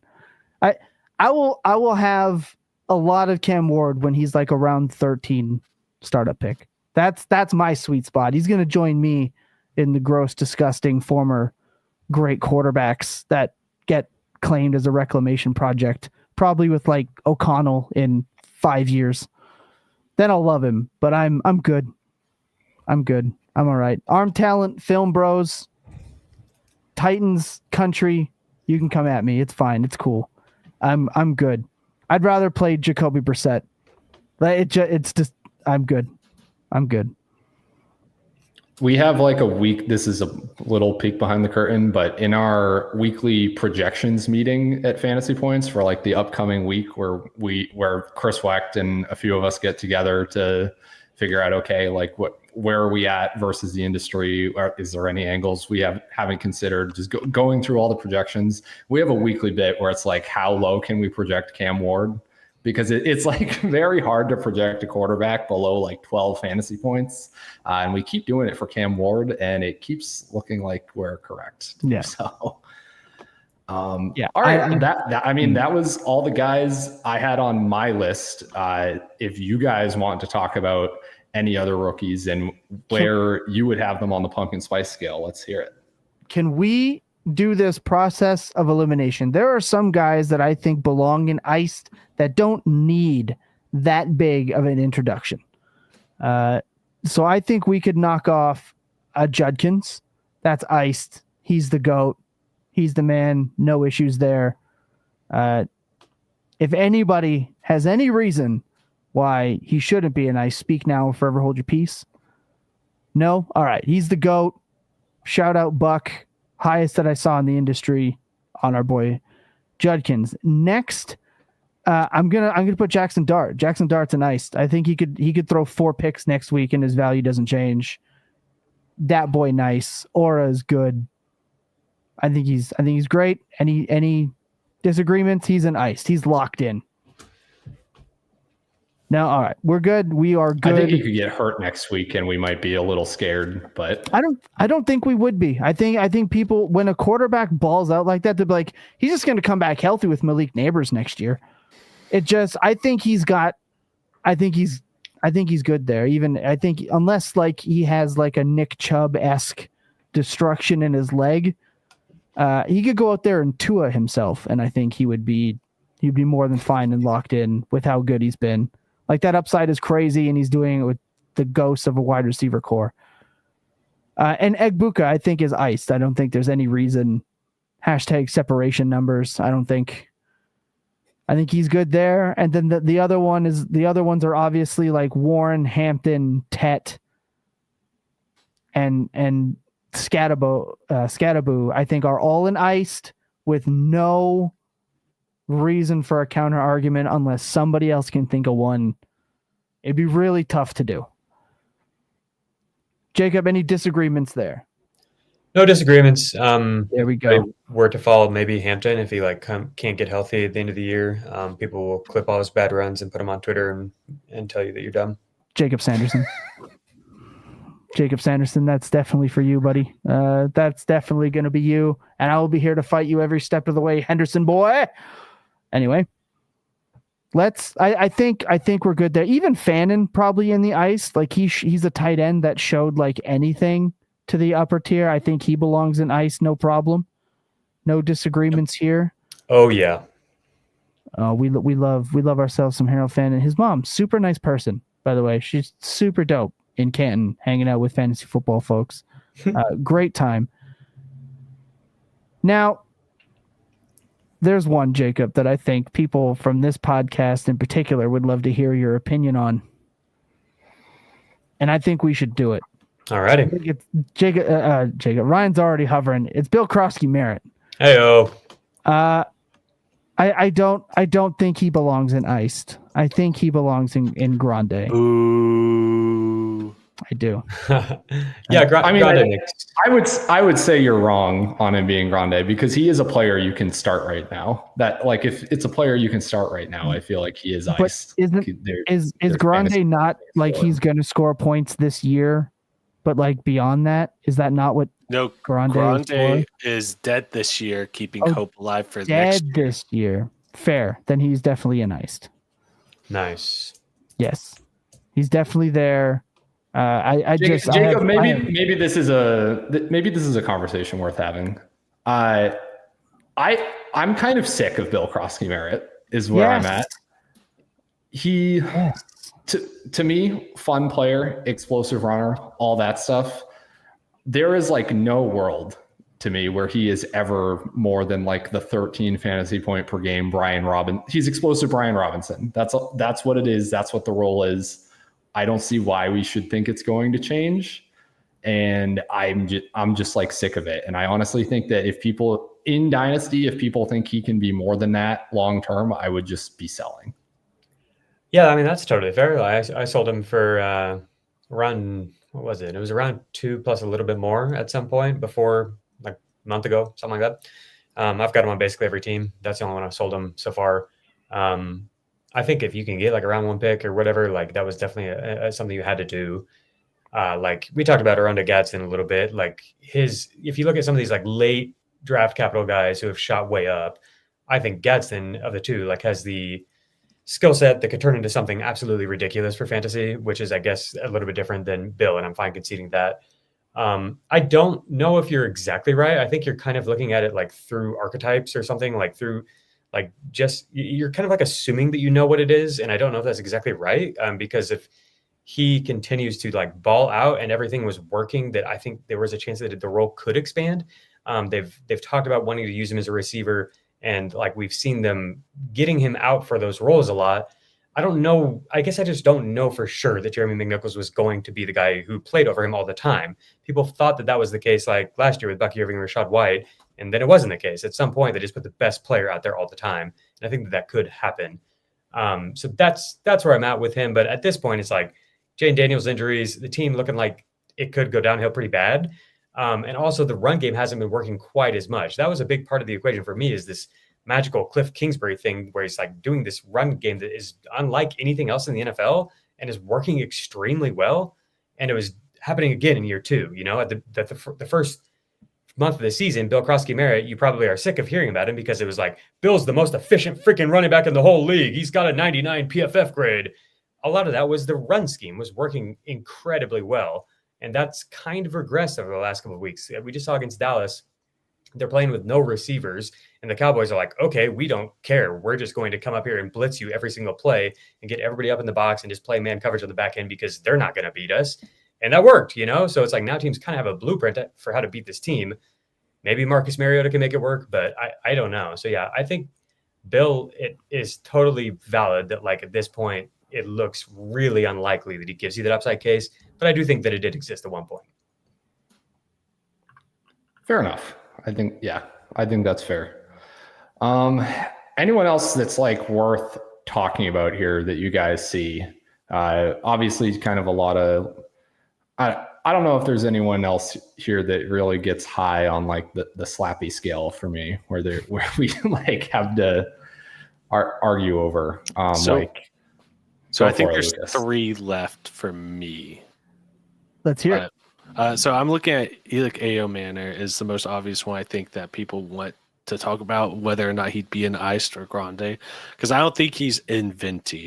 At least like what he's been doing over the first couple of weeks of the season and what's been just a terrible situation in Tennessee. I think that he is somebody that you are wanting to make sure, like if you are on a rebuilding team and you're sending out some of your, like actual scoring points players, if you can find a way to get like Ao Manor in the deal, absolutely would, because I think that he has shown like everything that like the film people were so excited about with him. And like I know that some people had him even as a top 5 wide receiver in this class. Like this guy is a legit NFL player. So I don't want him in my lineup this year because that it's just been so bad for the Titans, but he's somebody I absolutely want on my teams. Yeah, Brett loves him. Yeah, so I'm going to trust Brett Whitefield on that one. That guy's the go. Grande for sure. I get more every week. It feels like after each week, it becomes faster and faster how quickly somebody sends me an offer for my AO Manors. So he's definitely, even though he's not producing, the word is out, and we like him like that. Yeah, that's a good name to bring up. I feel like he belongs in this conversation with some of the other players that we've talked about. Yep. And then another one would be Woody Marks, just because I'm curious if you all have him in Iced. It seems like it, right? Like it seems like we're trending more and more towards that being his role. But at the same time, like it didn't work. They kept trying to run him up the middle, and it's like, this doesn't make sense. This isn't working. You're getting embarrassed. So I don't know. Maybe it swings back towards Chubb. I mean, I just like look at him he's a really good passing down back. Like there were several of them in this class. Woody Marks was ridiculous whenever he was at Mississippi State as a passing down back. Then he was good, at least in what they asked him to do at USC. Like nobody was going into the saying that he's a complete running back. I think that he's a really good passing down back who's going to frustrate running backs in Houston for a long time whenever people inevitably get excited about somebody eventually going down there, although it's really tough to be excited about anyone behind that offensive line. But I really, really like Woody Marks, and I think that he's going to be somebody scoring between 9 and 12 points the rest of the season. Now, is he replaceable? Absolutely. But I think that he's somebody that, is going to be scoring points the rest of the way. He's honestly probably on the Bill scale, and this is exactly where he should be, like right behind Bill. Like, even though I'm obsessed with Bill and everything and think he's a like much better running back on film or whatever, like this is probably exactly where he belongs. And he does have the potential to have receiving contributions, which could be a lot more valuable. We don't know if Bill will ever do that. Yeah, I would trade him right now for like Ramondre Stevenson and live a happier, healthier life, in my opinion. Yeah. I'm wanting, like, if I had the potential to trade, like, turn Ramondre Stevenson into Woody Marks plus like a third, I would take that every single day. Like, I want the Woody Marks in a third. Here's the problem: you're not going to get the plus. Woody Marks had like the ultimate run out against Baltimore and did nothing. You lost that opportunity. In my opinion, you lost that opportunity right now. I think Mondre is just going to not only give you the opportunity to score what Woody Marks can, way more opportunity to score more than that with what his role is. Yeah, I'm not in on the Marks. Buck and I had him as a sell at his pre-Baltimore gonna smash price, and I'm gonna hold pretty firm on that. Yeah, I just my take on Houston running backs is I don't care this year. Exactly. Yeah, I don't think like. And for next year, it's like, I also don't care. I'm by default, I'm not caring about Houston running backs.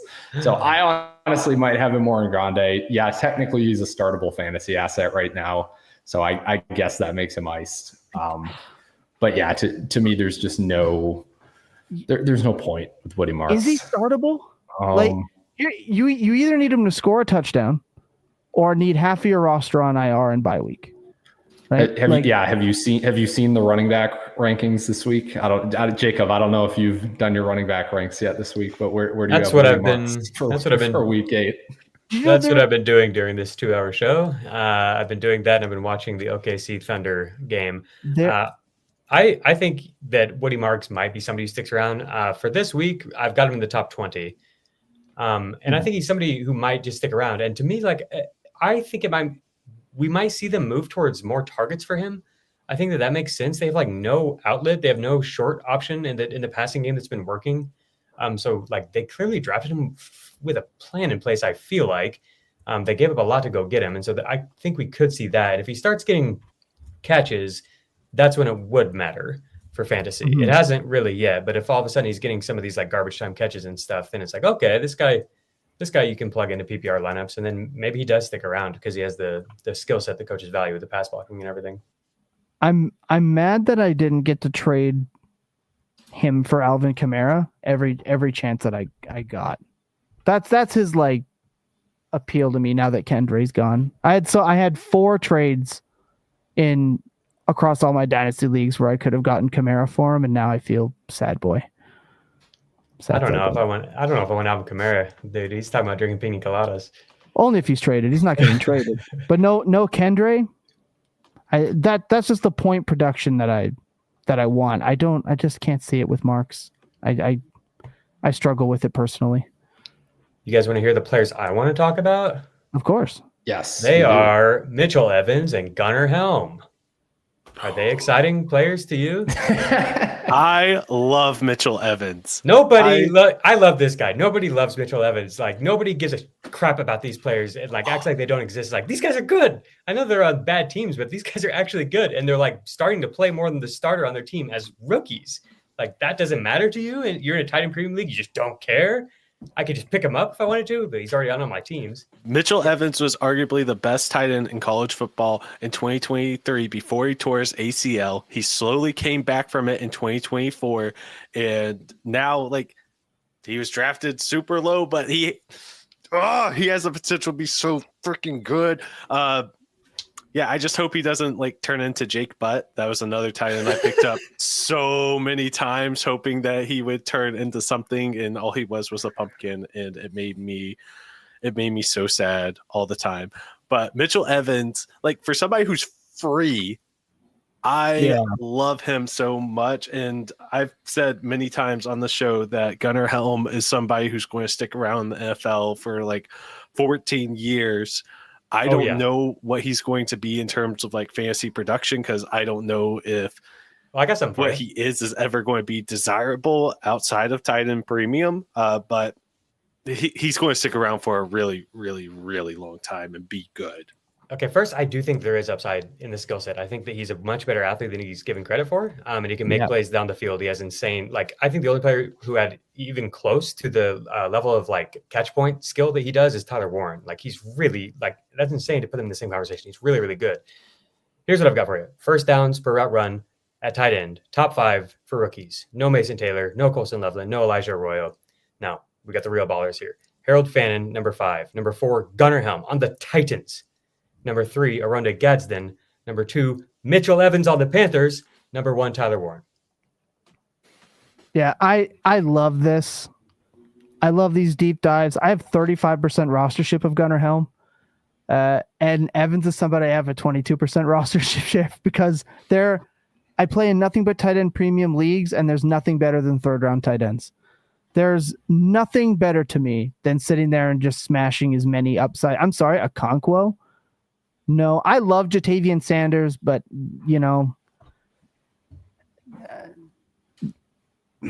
some things they can't all work out, right? This is hilarious. No Jackson Haas love is what the chat's saying.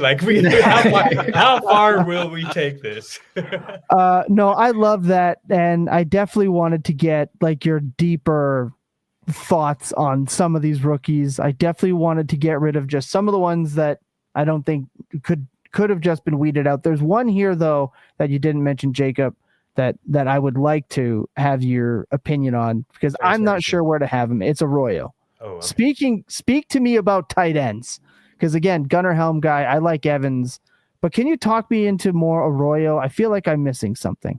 Yeah, I had a tough time with Arroyo because we didn't get to see him do anything other than vertical plays. Like there was almost no semblance of like a horizontal element to his game. And so that type of player it's really hard for them to matter for fantasy. Like Gadsden, it's very cool that he can do the vertical stuff because that's not all that he does. We saw him, we've seen him be able to win with the ball in his hands and like win on static routes and stuff like that, Gadsden. But Arroyo, we haven't seen it. And then as a pro, that's basically all that we've seen him do other than like post up end zone type stuff. I do think he looks like a freaking big old stud out there. Like he's blocking and doing a lot of cool stuff. Like I guess I see the vision, but like analytically, it doesn't really check out other than the fact that like anytime he got thrown the ball, it was awesome in college. But like, I just don't know if he's going to get enough targets for it to ever matter. Just like archetypically, I don't think an offense is going to like design targets to this player really ever, if I had to guess. It makes me sad, like looking back on him as a prospect, because like he is a ridiculous athlete and he's so fun. But he kind of reminds me a little bit of Noah Fant, and that breaks my heart even more. I still want him anywhere I can get him because, oh my gosh, what if he does hit? It's going to be so amazing. And I think that there's, opportunity in Seattle relatively soon. Team loves him, right? He wasn't going to produce this year. Yeah, it seems like the team loves him and like he's getting out there. So I'm fine with it if you believe in it. It's just not for me. Yeah. I was hoping you made me feel a lot better because I have quite a bit of him, but that made me feel really sad. And but there's hope. There's hope in the other tight ends, like you mentioned, in Gunnar Helm and Evans. I love it. If there's no one else, Ryan, set us up here before we ride out. I love Terrence Ferguson. I think that we could see a Terrence Ferguson breakout coming. Oh, yes. Is he on here? He's not, but yeah, he should be in. I don't know if I'd put him in iced, but like I agree. I have way more hope for Terrence Ferguson than any other like tight end we've talked about in the last. Well, yeah, he doesn't play for the Titans and the Panthers. Yeah, I had to when I was posting Gunnar Helm stats for like I do like the big weekly thread every Sunday night, and there was just nothing to talk about on the Titans aside from like, hey, look, Gunnar Helm's target share has been increasing over the last 3 weeks. I just feel like I have to apologize to people for even doing it, but I'm with you. He could be a thing. I'm done with you on Ferguson. I'm just so done with Higbee targets for the rest of my life. I'm over it. Yeah. Set us up here, Ryan. Yeah. What am I setting us up for? That the show's over. We're done. We got everybody. Yeah. This is it. Well, thanks so much for coming on and joining us. Jacob, had a really good time mixing it up with you on a bunch of these rookies. Hopefully some of the discussion was helpful to people. I think, overall, I just had a really good time. Keep sipping those pumpkin spice lattes, everybody. And I'll let you take it. I'll let you take us out, Tom. Wonderful. Jacob, obviously you have so much going on. I don't think there's somebody on Twitter that I've found that is more active. I feel like anytime I want to spend time downloading as much information as possible, I type in your @Jacob Gibbs _23 and I just live on your page for hours because what you manage to put out every single day is incredible. So we appreciate that. Some of our listeners may not know somehow, but please, what you have coming up, what you have on the horizon, what you do every week. I love Beyond the Box Score. Let them know what you guys have before we ride out of here. Thank you for all that. I appreciate that. We're putting in that work. It is the time of the year where we do that, and going to go away after that. But if you do want to follow me on Twitter, it's @JGibbs _23. I'll be on there basically every day for the next few months. This was great. This was nearly, I don't know if I can stretch it out for another 5 minutes or whatever, but nearly my second 2-hour podcast of the day. So definitely putting in that work. And if you do like ridiculous, long form, way too deep into the weeds content like this, then I will urge you to check out Beyond the Box Score. I think it is a lot of fun. We do that 4 times a week.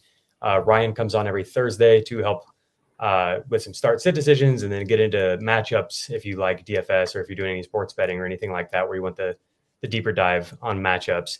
I just wanted to real quick, as I was looking at this list, is there anybody here who is in Venti PSL? Because a lot of these guys I actually really like, but like the guys who I would put in Venti are Shuck and Thornton probably. Yeah. And maybe Blue. And I guess I just resoundingly agree on all those. Yeah. Probably Shador. See, Shador's the one that I won't put in Venti just because I think he plays. I'm a gross quarterback hoarder, and I think he's just gonna play, and I think he doesn't have to do much to like stay on the back end of my dynasty roster. I don't know. I have quite a bit. I think he's terrible, if I'm being completely honest. But I think the Colt is gonna have him forced in there because I don't think Gabriel's very good either. I just think he's gonna have some value moving forward. What value? I don't know. You're probably right. I'm addicted to really gross, cheap quarterbacks. I have a sickness. It is an illness that I have because I start Aaron Rodgers every year, praying he doesn't retire.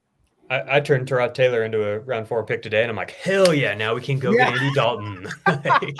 My man, that's absolutely my gimmick. I love it. You guys hate me, don't you? You hate that manager that you have to pay for the Andy Daltons of the world. No, because it's usually me. I'm the guy that if you look at the roster, everyone else has like a bunch of receivers, and I have quarterbacks that haven't been fantasy or like dynasty relevant for 7 years. But I'm like, one day they're all going to come through for me. One day, get those 4th round picks and go get Gadsden. Right? That is the key to dynasty success. Always. So I'm not willing to put any of the rookie quarterbacks into Venti yet. Okay. Just yet. But there's a lot more like running backs here that I'm kind of like, Royals, I'm putting Kim and Venti just because I don't really think that there's much of a chance that he's going to be doing anything. I will say, as a Chiefs, like huge Chiefs fan that goes to camp and everything, they freaking love this guy. And I think that they drafted him with the intent of him replacing Rashee Rice, who I do not expect them to extend. Interesting take. I like that. I'm definitely like holding him anywhere I can. Okay. So how much longer does Rice have on his rookie deal? But that's a good question. I think 2 more years. 2 more years. Yeah. 2 more years. So, like, that's a take that I've not heard anywhere else. And I kind of like it. That's interesting. It depends on the league, of course. Like if it's annoying to hold him, if you're really trying to compete and you want all the spots or whatever. But that is where I'm at. I'm trying to hold him anywhere I can. Okay. I like that. Fair enough. I'm probably putting Pat Bryant into Venti, which makes me sad, but I like Pat Bryant, man. I think he's good too. I think he's looked good. I'm with you. I think he looks like a not nearly as explosive version of Tre Harris, where he's like smooth and he's doing the right things. And they're getting him out there on the field lately, which is interesting to me at least. Yeah, I think he has a Bo Nix problem, not a talent problem. Yeah, and then like I don't know what to do with Horton. I want him to be good. He's the man. Yes, he is. I'm also like, because my biggest weakness in fantasy is I just have all of these wide receivers from now probably 4 or 5 draft classes ago who I loved as a prospect, and it just pains me so much to like think of them not being on my roster. So they're just there, and we're going to suck it up. I'm curious, Ryan, what you think about this. You're somebody who spends way too much time looking at per route data like me. And so with somebody like Horton or Tesla, like their per route data this year is going to look awful because they're in this, sacrificial X role. Basically, they're just out there to be speed. But at the same time, like that is relevant. That is the role that they're asked to play. And like, if that's the only role they're asked to play, we don't really have any reason based off history to expect it to change. Like there are a few outliers, but most of the time, that's why this data matters. Like that's why it matters if they're not getting targets is because they didn't get targets. So how do you view that? Because I do think they're really good. And if they were in a different role, I think if Cooper Kupp were to get hurt or if freaking Jackson Smith and Jigba were to get hurt, the Torrey Horton would legitimately pop off. Yeah. I mean, you kind of like just stole the answer out of my mouth, like halfway into your question. Yeah, for me, especially on Horton, I really agree with you that I think he looks good.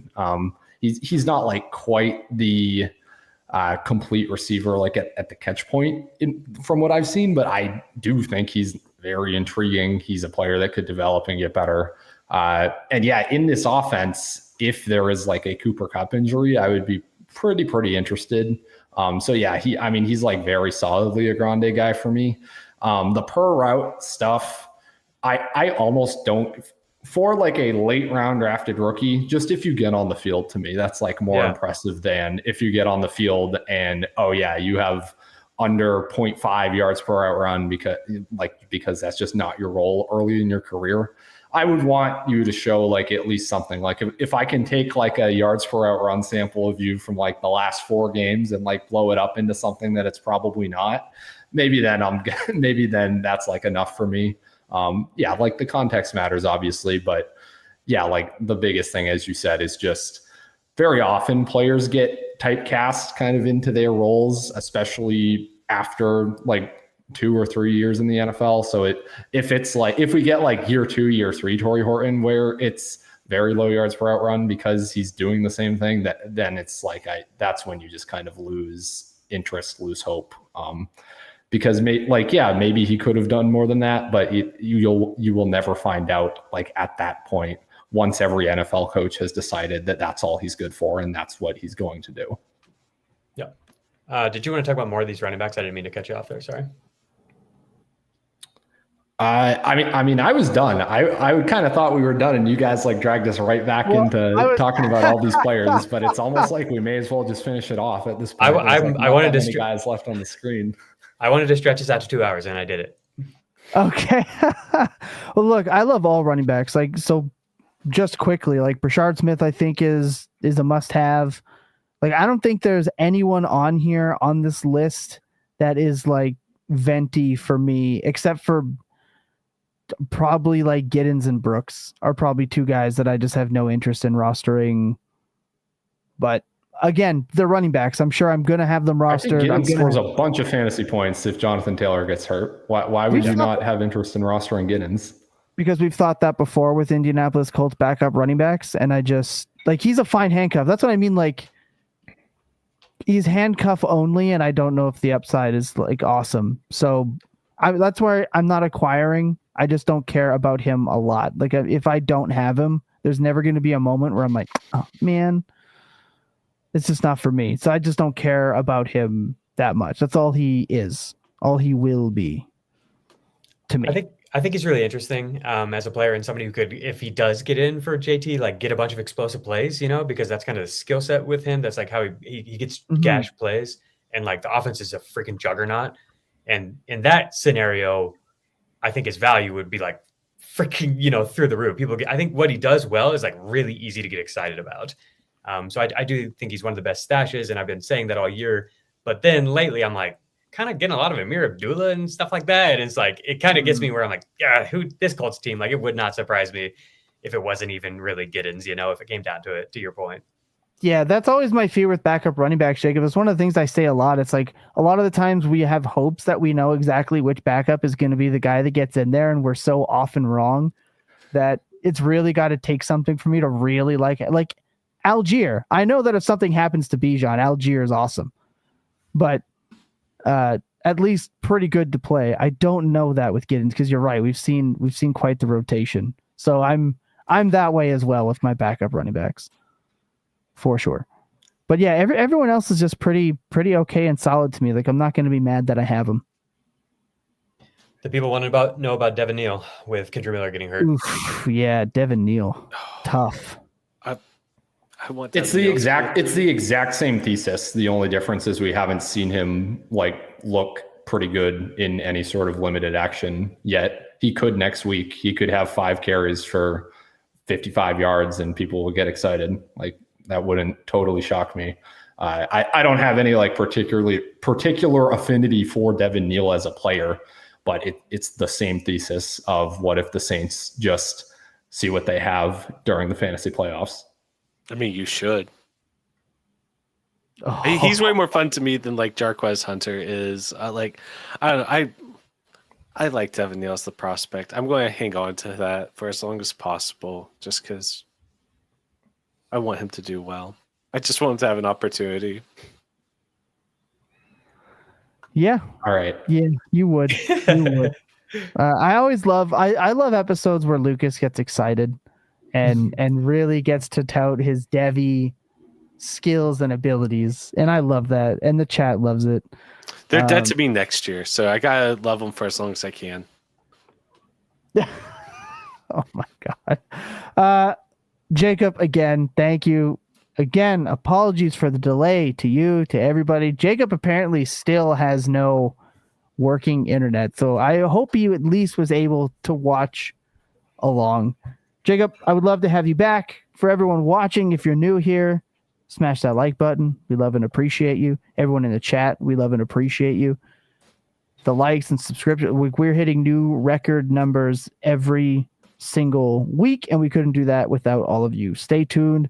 Be locked in for the market report that drops on Friday. Stay tuned to everything else we have over at fantasypoints.com. Obviously, tons of full stuff. Please rush over. Links will be in the description for everything Jacob has going on. Remember that there are people on the other side of the screens, even if you can't see them when you're out there arguing and name calling and doing all that fun stuff on Twitter. Remember that there are people on the other side. Remember that clear eyes and full hearts can never lose, and that your best days are always spent tilting. Good night. For real this time. What? Why are you shaking your head? You're welcome.